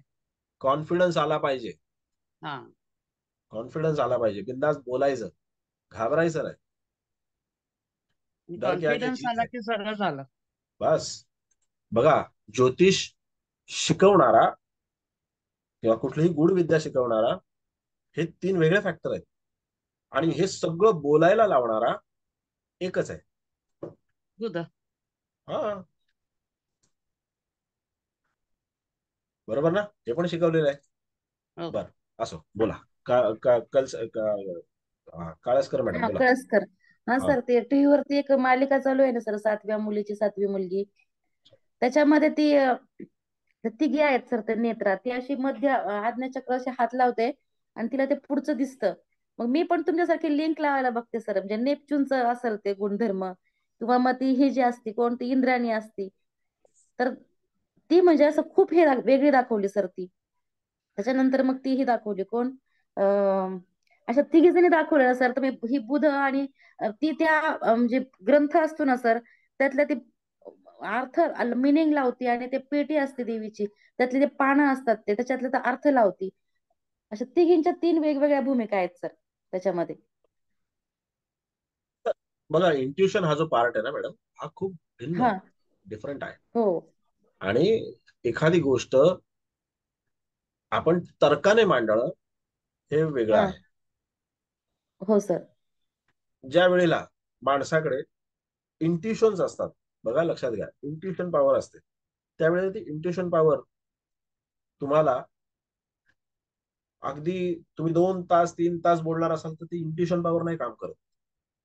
त्याच्यामधला एक छोटासा बिंदू जो असतो ना, तो इंट्युशन पॉवर काम करते. त्याच्यानंतर माणूस तर्कामध्येच येतो, आणि तो हो तर्कावरूनच सर. बोलतो. हो. हे लक्षात घ्या. जे लोक कायमस्वरूपी परमेश्वराच्या ध्यानामध्ये आहेत आणि कायमस्वरूपी ते फक्त इंट्युशन, अंतर्ज्ञान ह्याच विषयाच्या आधारे बोलतात, ते फक्त थोडसच बोलतात, एवढी बडबड नाही करत, थोडसच मुद्द्याच सांगायचं, हे असं असं आहे, त्याच्या पलीकडे विषय नाही, त्याच्या पलीकडे बोलत नाही, मौन हा भाग असतो. आलं लक्षात? बरं, असो, आपला विषय जो आहे तो थोडासा वेगळा आहे, वैवाहिक जीवनाचा आहे. Hello sir. बोला. बरं, पुरुषाची कुंडलीमध्ये मेष लग्न आणि वृषभ रास, हा, आणि स्त्रीच्या कुंडलीमध्ये वृश्चिक लग्न आणि सिंह रास. तर यामध्ये लग्नाला महत्व द्यायचं का चंद्र राशीला? चंद्र राशी मनाची राशी मुलाचं आहे. लग्न कोणतं? मुलीचं लग्न कोणतं? वृश्चिक. मुलीचे लग्न वृश्चिक लग्न आणि सिंह मुलाचं रास, आणि सिंह. मुलाचं मेष लग्न मेष आणि लग्न. आणि वृषभ रास. बरं, आता बघा ना, आता मागच्या वेळेला जेव्हा आपण प्रीती षडाष्टक हा. आणि मृत्यू षडाष्टक शिकलो, हा. तर त्याच्यामध्ये हे शिकवलेलं आहे, हो. मेष आणि वृश्चिक मध्ये कसं जमेल, तुझं माझं जमेना, तुझ्या वाचून करमेना. हा, म्हणजे असं असलं तर दोन्ही मग कुंडली प्रॉब्लेम येऊ शकतो, एक मिनिट, कुठेतरी प्रॉब्लेम आहे किंवा प्रॉब्लेम तर येणारच. मी काय म्हटलं तुम्हाला, नवपंचमामध्ये सुद्धा प्रॉब्लेम येतात. आतापर्यंत लोक नवपंचम आहे, चांगला आहे, चांगला आहे, चांगला आहे, तर काय चांगलं आहे, आणि भांडण झालं तर ज्योतिषी लिहून देतो का असं गॅरंटेड? नाहीच होणार भांडण. होणार, भांडण होतं, भांडण होणार, पण त्याच्यामध्ये तिथे का होईल याचं विश्लेषण ज्या ज्योतिषाला देता येईल तो ज्योतिष. ओके सर, समजलं सर. तुकाराम महाराज काय म्हणतात, येथे पाहिजे जातीचे, काम नव्हे येरा गाभाळ्याचे.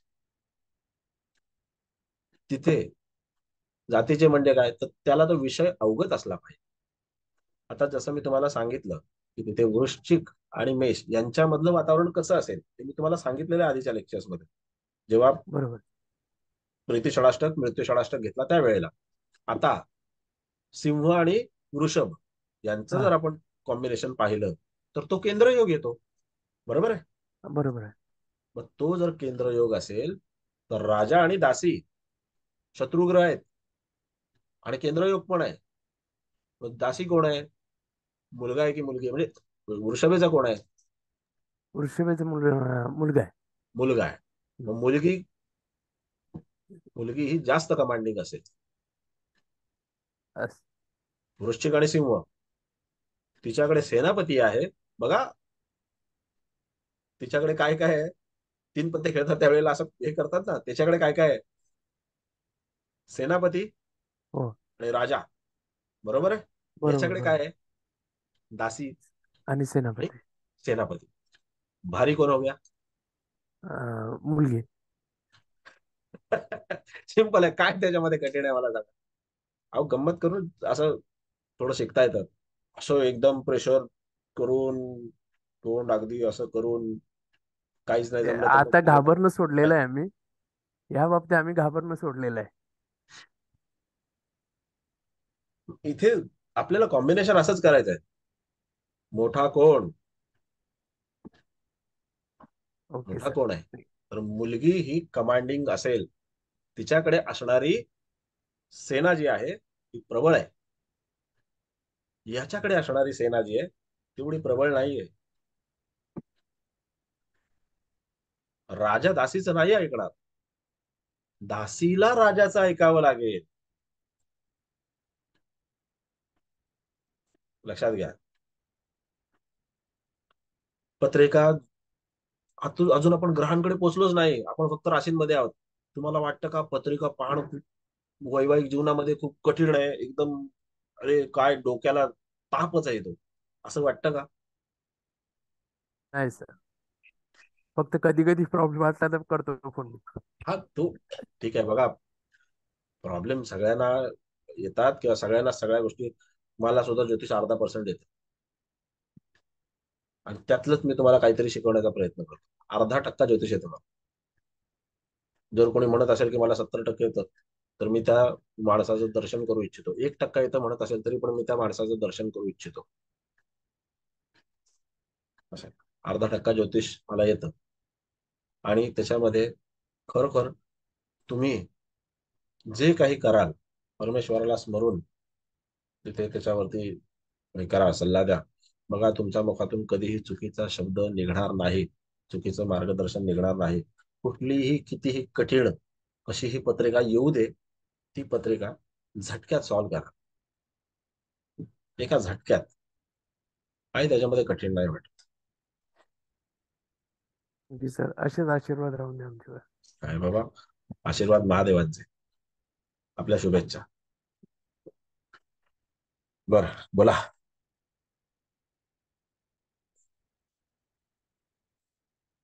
हा, तर आता वृषभ राशी याच्यामध्ये ज्या वेळेला आपण तिथे सिंह यांच्यामध्ये बघतो, आता तुम्ही जे विचारलं सिंह, मग त्या सिंह राशीच्या बाबतीमध्ये ज्या वेळेला आपण विचार करतो, तर तिथे वृषभ आणि सिंह या दोन गोष्टींमध्ये राजा आणि दासी, शुक्र आणि सूर्य यांच्यामधलं कॉम्बिनेशन कसं आहे की शुक्र हा ग्रह एकतर मंगळाकडे आकर्षित होतो, लक्षात घ्या, एकतर मंगळाकडे आकर्षित होतो किंवा राजाकडे आकर्षित होतो. त्यानंतर तो बुधाकडेही आकर्षित होतो, पण तो चंद्राकडे आकर्षित होतो. आणि त्याच्यानंतर सरते शेवटी, सगळ्यात शेवटी तो शुक्र जर तिथे प्रगल्भ असेल, प्रगल्भ असेल, शनीच्या संगतीमध्ये असेल किंवा शनीच्या योगामध्ये असेल किंवा शनी सारखी प्रगल्भता त्या शुक्राला त्याच्या पत्रिकेमध्ये प्रदान झाली असेल, तर तो शनीकडे देखील आकर्षित होतो वैचारिक दृष्टिकोनातून. असा आहे. पण तिथे तो चंद्राकडे आकर्षित होत नाही आणि सूर्याकडे जरी तो आकर्षित झाला तरी सुद्धा तिथे त्या शुक्राचं आणि सूर्याचं जमणार नाही, कारण तिथे मुळातच शुक्र जो आहे तो सूर्यापेक्षा कमकुवत ग्रह आहे. सूर्य हा बलाढ्य ग्रह आहे आणि त्यामध्ये तिथे सूर्य शुक्र यांचं कॉम्बिनेशन म्हणजे सिंह राशी आणि वृषभ राशी यांचं कॉम्बिनेशन तितकंसं योग्य ठरत नाही. आलं लक्षात? त्याच्यानंतर वृषभ राशी आणि कन्या राशी. आता वृषभ राशी आणि कन्या राशीमध्ये नवपंचम पृथ्वी तत्व आहे, बरोबर, म्हणजे आकर्षणाचा भाग आलाच. त्याच्यानंतर वृषभ सुद्धा आकर्षक आहे, ती रूप दाखवणारी आहे आणि हा त्याच्यामध्ये वक्तव्य दाखवणार आहे. शुक्राचं सौंदर्य डिस्क्राईब करण्यासाठी, विश्लेषण करण्यासाठी, विश्लेषण आणि डिस्क्राईब खूप चुकीचे शब्द आहेत सौंदर्याच्या बाबतीमध्ये बोलण्याकरता, पण त्याच्यामध्ये तिथे जर आपण विचार केला की शुक्राकडे असलेलं सौंदर्य तिथे जर समजा असं वक्तव्यातून प्रस्तुत करायचं असेल तर तिथे बुधच पाहिजे, कन्याच पाहिजे, मिथुनच पाहिजे, तर त्याच्यामध्ये व्यवस्थित जमू शकेल. आणि त्या माध्यमातून मग हा जो कन्येचा बुध आहे किंवा कन्या राशी जी आहे ती वृषभेला 100% भुरळ घालते, 100% भुरळ घालते. कारण त्याच्याकडे ती एक वक्तव्याची कला असते आणि ती वक्तव्याची कला असल्यामुळे त्या वक्तव्याच्या कलेमुळे तो शुक्र जो आहे तो इम्प्रेस होतो. शुक्राला तारीफ केलेली आवडते, जशी राजाला तारीफ केलेली आवडते, मंगळालाही तारीफ केलेली आवडते, शुक्रालाही तारीफ केलेली आवडते. पण ही तारीफ सगळ्यांची करणारा कोण असतो? तर बुध असतो. समोर कोण आहे त्याच्यावरती अवलंबून आहे की बुध काय करणार. राजा असेल तर तो त्याला सल्ला देणार आहे, त्याची तारीफ करणार आहे. मंगळ असेल तर तो त्याला कधी कधी मिसगाईड करणार आहे, त्याची खिल्ली उडवणार आहे, मस्करी करणार आहे. शुक्र असेल तर त्याला तारीफ करणार आहे, त्याची तारीफ करून तो आपला असा कसा होईल याच्याकडे लक्ष देणार आहे. हे ह्या दोन ग्रहांचे कॉम्बिनेशन आहेत. मग त्याच्यामध्ये कन्या आणि वृषभ यांचं चांगलं जमेल, कन्या आणि वृषभ चांगलं जमेल. त्याच्यानंतर जर आपण तिथे पुढे आलो तूळ प्रीती षडाष्टक हा शिकलेलो आहे आपण. त्यानंतर समसप्तक वृश्चिक हा सुद्धा शिकलेलो आहे आपण. त्याच्यानंतर तिथे धनु आणि वृषभ मृत्यू षडाष्टक शिकलेलो आहे. काही त्याच्यामध्ये पुढे जाण्याची गरजच नाही. त्याच्यानंतर मकर. मकर जसं मी तुम्हाला मगाशी म्हटलं की जर हा शुक्र शनीच्या संपर्कात असेल, शनीच्या संगतीमध्ये असेल, शनीच्या काही योगात असेल, शनीची प्रगल्भता जर त्या शुक्राला कुठेतरी प्रदान झाली असेल तर तो मकरेकडे आकर्षित होतो. कारण मकर ही मुत्सद्दी राशी आहे, मकर ही करिअर ओरिएंटेड आहे आणि शुक्र हा दुसऱ्याने केलेल्या गोष्टीवर स्वतःला नेऊन ठेवणार आहे.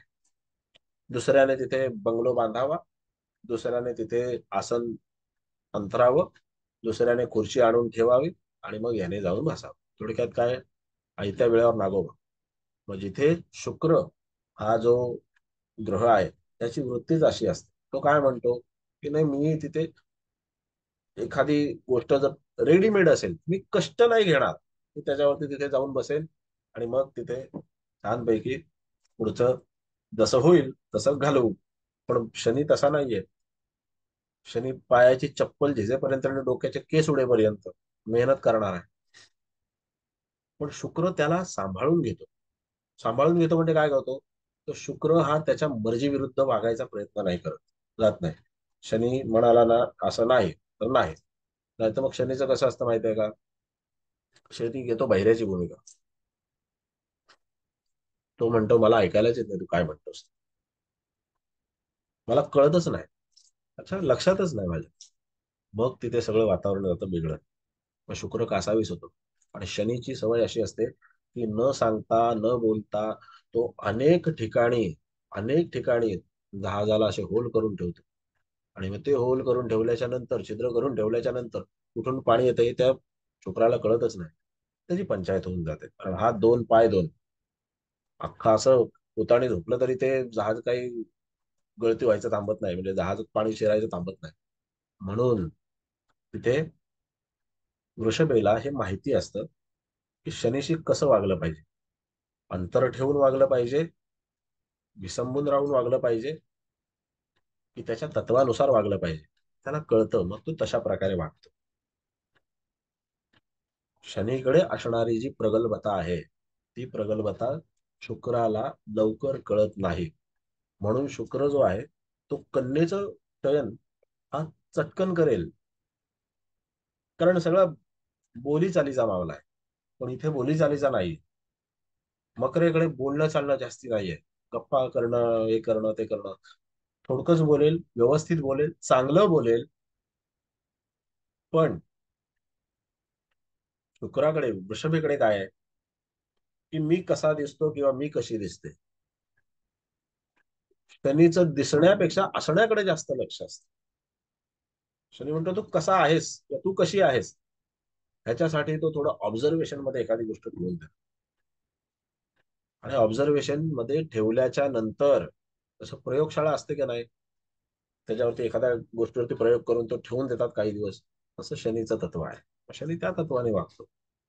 सेम कुंभेच्या सोबत, मकर कुंभ सेम तसंच. त्याच्यानंतर मीन.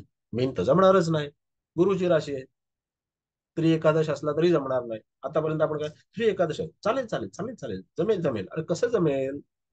सगळ्याच राशीला त्रि एकादश जमतो का? ग्रह बघ, ग्रहांची मैत्री बघ बाबा, मग पुढे बघ. ठीक आहे. वृषभ राशी क्लिअर? Hello hello. हो सर, कळलं. बर ठीक आहे. नाही कळलं नाही, मी म्हटलं आहात का जरा. मी तुमचा कोणाचाही माईक म्यूट करत नाही. का करत नाही? कारण तुम्हाला चटकन एखादी गोष्ट बोलता यावी, तुम्हाला व्यक्त होता यावं, आणि तुम्हाला त्याच्यामध्ये प्रश्न विचारता यावा याच्या करता. बर, आता आपण मिथुनेकडे जाऊ. मिथुन म्हटल्याच्या नंतर बाजूला येणारी राशी कोणती? धनस्थानामध्ये कर्क राशी. चंद्र आणि बुधाचं कधीही जमत नाही. युवराज आणि राणी म्हणजे बुध म्हणजे युवराज आहे, तर चंद्र म्हणजे राणी आहे, आणि सूर्य म्हणजे राजा आहे. मग बुधाचं आईसोबत जमतच नाही. का जमत नाही? कारण त्याचं असं आहे की तिथे चंद्र जो आहे तो बुधाची काळजी करतो, पण बुधाला काळजी केलेली आवडत नाही. त्याला माहितीये की मी स्वतः बुद्धिमान आहे, मला माहितीये की मला काय केलं पाहिजे, मला स्वतःला कुठे सांभाळलं पाहिजे काय नाही, तरी पण चंद्र अनावश्यक काळजी करत राहतो. चंद्र त्याच्या गोष्टींमध्ये इंटरफिअर करत राहतो. त्याच्यामुळे त्या दोघांचं जमत नाही. त्या दोघांचं जमत नाही. म्हणून त्याच्यामध्ये चंद्र आणि बुध, मग ती मिथुन असो की कन्या असो, त्या दोघांचंही त्याच्यामध्ये जमणं कठीण आहे. ओके, जरी धनात येणारी राशी असली तरी. आता इथे त्रि एकादश योग येतो. मिथुनेला त्रि एकादशामध्ये येणारी राशी कोणती? त्रि एकादशामध्ये येणारी राशी सिंह राशी. पण जेव्हा सिंह राशी ही मिथुन राशीच्या संपर्कामध्ये येते, त्यावेळेला तिथे मिथुन राशी सिंह राशीकडे आकृष्ट होते. कारण हा बुध आहे आणि तो सूर्य आहे. जरी हे दोन्ही ग्रह वेगवेगळ्या पार्टीतले असले, वेगवेगळ्या गटातले असले, आणि त्या दोघांमध्ये तिथे मित्रत्वाचं जरी नातं नसलं, तरी आकाशात कायमस्वरूपी हे दोन्ही ग्रह एकत्र असतात. एक राजा आहे म्हणजे सूर्य, आणि दुसरा कोण आहे? तर दुसरा युवराज आहे. ह्या दोघांमध्ये जे काही वातावरण आहे, ते वातावरण कसं होतं? तर त्याच्यामध्ये एकाच्या सल्ल्याने दुसरा चालतो, आणि दुसरा सोबत आहे म्हणून एकाची किंमत वाढते. अशा पद्धतीचं जे आपण म्हणतो ना काही वेळेला, की त्यांचं नातं थोडंसं व्यावहारिक वाटतं, हे नातं असं व्यावहारिक वाटतं. कन्या सिंह, मिथुन सिंह, यांचं नातं असं व्यावहारिक असतं. मी अशी एक व्यक्ती पाहिली की ज्यांचं सिंह लग्न आणि पत्नीचं कन्या लग्न. दर वेळेला आवर्जून ती व्यक्ती नेहमी असं एक वाक्य सांगायचे, माझी पत्नी म्हणते की मी खूप भाग्यवान आहे, मला तुझ्यासारखा तुमच्यासारखा नवरा मिळाला, मी किती सुखात आहे, अमुक आहे तमुक आहे. हे काय आम्ही विचारलं नाही, किंवा तुम्ही तिथे सांगण्याची काही आवश्यकता नाही. पण तरी सुद्धा जेव्हा असं व्यक्ती सांगते, त्यावेळेला तिथे जे मी आता तुम्हाला सांगितलं की एकाला दुसऱ्याची आवश्यकता असते. जेव्हा बुध सूर्यासोबत असतो, त्यावेळेला सूर्य त्याच्या बुद्धिमत्तेचा, त्याच्या व्यावहारिक दृष्टिकोनाचा वापर करून आपलं जीवन सोयीचं करत असतो. राजा आणि बुध, राजा आणि युवराज, राजा आणि सचिव, बुध म्हणजे सचिव सुद्धा आहे, हा ज्या वेळेला एकत्र असेल त्यावेळेला राज्य कारभार सुरळीत चालतो. लक्षात घ्या, राज्य कारभार सुरळीत चालतो. युद्ध वेगळं, युद्धभूमीसाठी मंगळ आहे, विलासतेसाठी शुक्र आहे, विकासासाठी गुरु आहे. पण ह्या सगळ्या गोष्टी करण्याकरता सल्लागार कोण आहे? तर बुध आहे. तो बुध ज्या वेळेला असेल त्यावेळेला तिथे सूर्याचं राज्य सुरळीत चालतं. आणि बुध हा जेव्हा सूर्याच्या सोबत असतो त्यावेळेला आपसुकच त्याची किंमत वाढते, काहीही न करता. काय करण्याची आवश्यकता. मंत्री तो आहे, हा पीए आहे, पण डायरेक्ट मंत्र्याला फोन करणार का? नाही, पीए ला फोन करणार आहे. सेम असं जसं धरतीवर चालतं तसंच आकाशातही चालतं, पण ते आपल्या वाचता आलं पाहिजे. ओके, कळलं. सिंह राशी, त्याच्यानंतर कन्या राशी. कन्या राशी एकाच ग्रहाच्या राशी आहेत, त्यांचं जमणारच आहे. पण जमताना सुद्धा कसं जमणार आहे. तू बडा की मैं बडा, बडा कौन, हा प्रश्न येणारच. जेव्हा हा प्रश्न येतो तू बडा की मैं बडा, त्यावेळेला कन्या कन्या राशी ही सिनियर आहे. कारण मिथुनेकडे नको त्या नसलेल्या कधी कधी मनगडन कहाण्या सांगण्याचा एक हे आहे, गुणधर्म आहे, ते सांगते. मिथुन राशी जर दूषित झाली असेल तर अशा गोष्टी होऊ शकतात. पण कन्या राशी जर असेल त्याच्यासोबत तर कन्येकडे गुणधर्म असा आहे की कन्या ही स्ट्रीट स्मार्ट आहे. कन्या जी आहे ती स्ट्रीट स्मार्ट आहे. कुठे काय बोलायचं, कुठे काय नाही बोलायचं, कुणाशी किती बोलायचं, कुणाशी किती नाही बोलायचं, ह्या सगळ्या गोष्टींचं त्याच्याकडे गणित सेट असतं. त्याच्यामुळे तो त्याच्याच नुसार वागतो. असं आहे. म्हणून तिथे आपल्याला लक्षात घेतलं पाहिजे की ज्या वेळेला तिथे कन्या आणि मिथुन ह्या दोघांचं कॉम्बिनेशन आपण जमवतो त्यावेळेला हे दोघं, तू मोठा की मी मोठा, ह्या याच्यामध्ये तर वादात येतीलच, पण दोघं एकमेकाला सांभाळूनही घेतील, कारण एकाच ग्रहाची राशी आहे. कन्येला बघा याच्यामध्ये काय होतं तुम्हाला सांगतो. मिथुनेला कन्येची बोलण्याची पद्धत, सांगण्याची पद्धत किंवा त्याचे विचार मांडण्याची पद्धत किंवा त्याची विचाराची पद्धती, विचारधारा ही त्याला आकृष्ट करते. आणि कन्या इतकी व्यवहारी आहे, कन्या राशी इतकी व्यवहारी आहे की ती मिथुनेकडून प्रत्येक गोष्टीचं जे काही मटेरियल आहे, साहित्य आहे, ते आपल्याकडे जमा करते आणि त्याचा वापर कसा करायचा, त्याचा वापर कसा करावा, असा करायचा का तसा करायचा, हे ठरवते. ती बुद्धिमान आहे. पण सर ते शेवटी कुठे ना कुठेतरी केंद्रयोग तयार होतोच आणि मग तो त्याच्यामध्ये मोठं कोण त्या भानगडीमध्ये पडतो.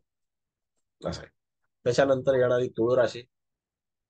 मग तिथे तुळ राशी म्हणजे नवपंचम योग आहे. मिथुनेशी शुक्र आणि कन्या आपला मिथुन यांचा नवपंचम योग आहे. मग त्याच्यामध्ये मैत्रीपूर्ण संबंध वगैरे सगळं ठीक आहे. पण बुध हा असा आहे, हा शुक्राची काळजी घेतोय घेतोय घेतोय हे असं दाखवत असता असता असता तो तिथे शुक्राला पूर्णपणे कधी कधी विसंबून करण्याचं ठरवतो. पण शुक्र हा तुळेचा तुळेच्या माध्यमामध्ये जर समजा असेल किंवा म्हणजे ही तुळ राशीचा जर आपण विचार केला तर तुळ राशी याच्याकडे असे गुणधर्म आहेत की ती राशी कुठल्याही परिस्थितीमध्ये संतुलित राहणं आणि एखादी गोष्ट सांभाळून घेणं आणि कधी कुठली गोष्ट व्यक्त व्हावी आणि कधी कुठली गोष्ट व्यक्त होऊ नये याची काही गणितं कन्येसारखी नाही, परंतु काही गणितं जी आहेत ती गणितं त्याच्यामध्ये पहिल्यापासून तयार असल्या कारणाने मिथुनेला आहारी जात नाही. तसं वृषभ आहारी जाऊ शकते, मिथुन मिथुनेला तूळ आहारी नाही जाणार. आणि मग ते आहारी न गेल्यामुळे तिथे प्रॉब्लेम क्रिएट होत नाहीत. त्याच्यामध्ये कितीही मिथुन थोडस पुढे गेली मागे आली, पुढे गेली मागे आली, तरी सुद्धा त्यांच्यामध्ये वातावरण जे आहे ते उत्तम राहतं, चांगलं राहतं. मग त्याचा सुद्धा आपल्याला विचार केला पाहिजे की त्याच्यामध्ये मिथुन आणि तूळ यांच्यामधलं वातावरण कसं असेल, चांगलंच असेल. त्याच्यानंतर तिथे वृश्चिक. वृश्चिकेचं तुम्हाला माहितीच आहे, शिकवलेलं आहे. मृत्यू षडाष्टक. धनु. धनुचंही तुम्हाला सांगितलेलं आहे. समसप्तक योग. त्यानंतर मकर. मकर प्रीती षडाष्टक तोही सांगितलेला आहे. कुंभ शनीचीच राशी आहे आणि ती शनीची राशी इतकी प्रगल्भ असते की जेव्हा मिथुन 100 वाक्य बोलेल त्याच्यानंतर तो शनी 2 वाक्य बोलतो. हा त्याच्यामध्ये एक भाग आहे. आणि त्याच्यामध्ये वैचारिकता, वाचनाची आवड, विचार करण्याची आणि विचार मांडण्याची आवड मिथुन आणि कुंभ ह्या दोघांमध्ये. म्हणून मिथुनेचं आणि शनीचं तुळेपेक्षा जास्ती चांगलं जमू शकतं. का? कारण शनीचा गुणधर्म आहे. अजून आपण ग्रहांकडे गेलेलो नाहीये. जेव्हा ग्रह एखादा लग्नी येतो किंवा तो ग्रह चंद्रासोबत येतो किंवा तो लग्नेशा सोबत येतो, त्यावेळेला तर आणखीन मजा येते पत्रिका पाहायला. आता फक्त आपण राशींवरती भाष्य करतो. शुक्राकडे जे तुळेच्या शुक्राकडे जे काही संतुलन कार्य जे आहे ना, ते संतुलन कार्य उत्तम असल्यामुळे आणि त्या कुठल्या गोष्टीला किती प्राधान्य द्यायचं, किती पुढे जायला द्यायचं, किती मागे यायला द्यायचं, याचं सगळं गणित सेट असल्यामुळे त्यामध्ये मिथुन याचं आणि याचं चांगलं जमतं. कारण तो बुधाला वाहवत जायला देत नाही, कुठेतरी त्याला स्टॉप करतो. शनी सुद्धा तसंच त्याला स्टॉप करतो. ते स्टॉप केल्यामुळे काय होतं, त्या दोघांचं व्यवस्थित जमतं. बुधाला नेहमी सोबत लागते, हा मुद्दा कधीच विसरू नका. आणि ती सोबत त्याच्या मित्राची असेल तर उत्तम. बुधाला सोबत का लागते? कारण त्याच्यामध्ये बुध हा नेहमी सूर्याच्या सोबत असतो. जेव्हा तो वक्री होतो त्यावेळेला काही काळासाठी वक्री होतो. जेव्हा तो अति स्पीडने पुढे जातो, शीघ्र गतीचा होतो, त्यावेळेला तो एक राष्ट्रांतर योगात जास्तीत जास्त जातो. त्याच्या पलीकडे तो जात नाही, काही अंश जातो आणि मग परत मागे येतो. हा भाग हे आपल्याला गणित लक्षात ठेवणे आवश्यक आहे. ओके. आता त्याच्यामध्ये मिथुन आणि कुंभ यांच्यामधलं जे नातं आहे आणि तुळेमधलं जे नातं आहे, हा जो त्रिकोण आहे, हा त्रिकोण सुद्धा तुम्हाला अतिशय चांगल्या प्रकारे फळ देतो. पण कुठे कुठे काही ना काहीतरी दोघांमध्ये पण कमतरता राहते. बुधाला व्यक्त होताना शुक्राकडे व्यवस्थित व्यक्त होता येतं, शनीकडे व्यवस्थित व्यक्त नाही होता येत. कुठेतरी मर्यादा येतात, असा प्रॉब्लेम होतो. असं ठीक आहे. त्याच्यानंतर आहे मीन राशी. बुध आणि मीन राशी म्हणजे मिथुन राशी आणि मीन राशी दशमात येणारी राशी मिथुन लग्नाला, बरोबर आहे. म्हणजे लग्न आणि राशी दोन्ही त्याच्यामध्ये, बरोबर. तर त्यामध्ये जर ती केंद्रात येत असेल तर ती केंद्रातली राशी ही त्याच्या मित्रग्रहाची आहे नाही. मग तिथे सुद्धा जमणं जुळणं कठीण होऊन जातं. कारण बुधाचा विचार वेगळा, बुधाचा विचार व्यापारी आणि गुरुचा विचार हा आणखी भिन्न असतो. आणि त्यात मीनेचा विचार तो आणखीनच भिन्न असतो. निवृत्तीकडे जा. बुध हा व्यापारी तत्वाचा असल्या कारणाने त्याला नेहमी काही ना काहीतरी कुठली गोष्ट चालू राहणं गरजेचं आहे. मीनेचं तसं नाहीये. मीन ठरवते की नाही आता एक महिनाभर मी आराम करेन. बुध तसं नाही म्हणणार. तो म्हणेन महिनाभर आराम कशाला, मी कुठेतरी जाईन, फिरून येईन आणि ते फिरता फिरता मी व्यवसाय पण घेऊन येईन. हे बुधाचं तत्व आहे. त्याच्यानंतर मेष. आता मेष म्हटल्याच्या नंतर तिथे मेष राशीच्या बाबतीमध्ये आणि मिथुनेच्या बाबतीमध्ये कॉम्बिनेशन आपल्याला माहिती आहे, मंगळ आणि बुध नाही जमणार.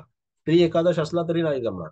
पण इकडचा त्रि एकादश आहे तो मिथुनेला सूर्याचा, चालेल.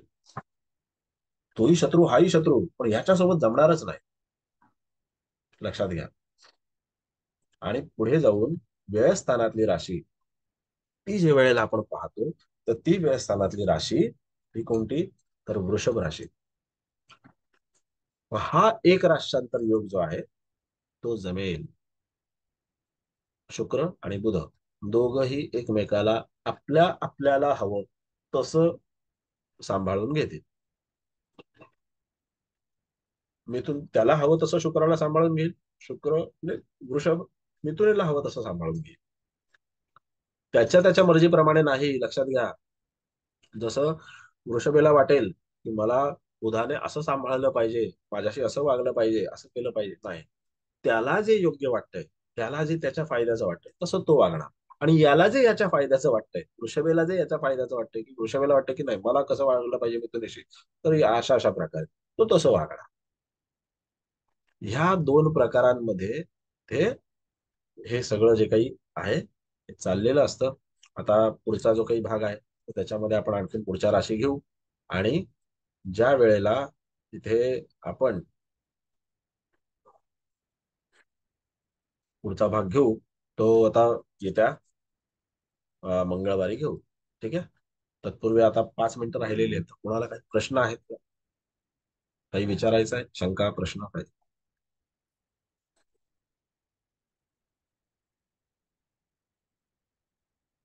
काही विचारायचं? बोला. ट्रेनमध्ये असलं तर आवाज थोडासा हे होईल, पण मला तुम्ही म्हणालात मला की 10% मला येतं, पण तुम्ही 10% तर 100% जीव ओतून शिकवता प्रामाणिकपणे. धन्यवाद, धन्यवाद साहेब. महादेवांची कृपा. चालेल, चला. जय श्रीराम. भेटू पुढच्या लेक्चरला. जय श्रीराम सर. जय श्रीराम. जय श्रीराम. धन्यवाद जय सर. जय श्रीराम. श्रीराम. राम राम सर. राम राम. धन्यवाद सर. धन्यवाद. धन्यवाद.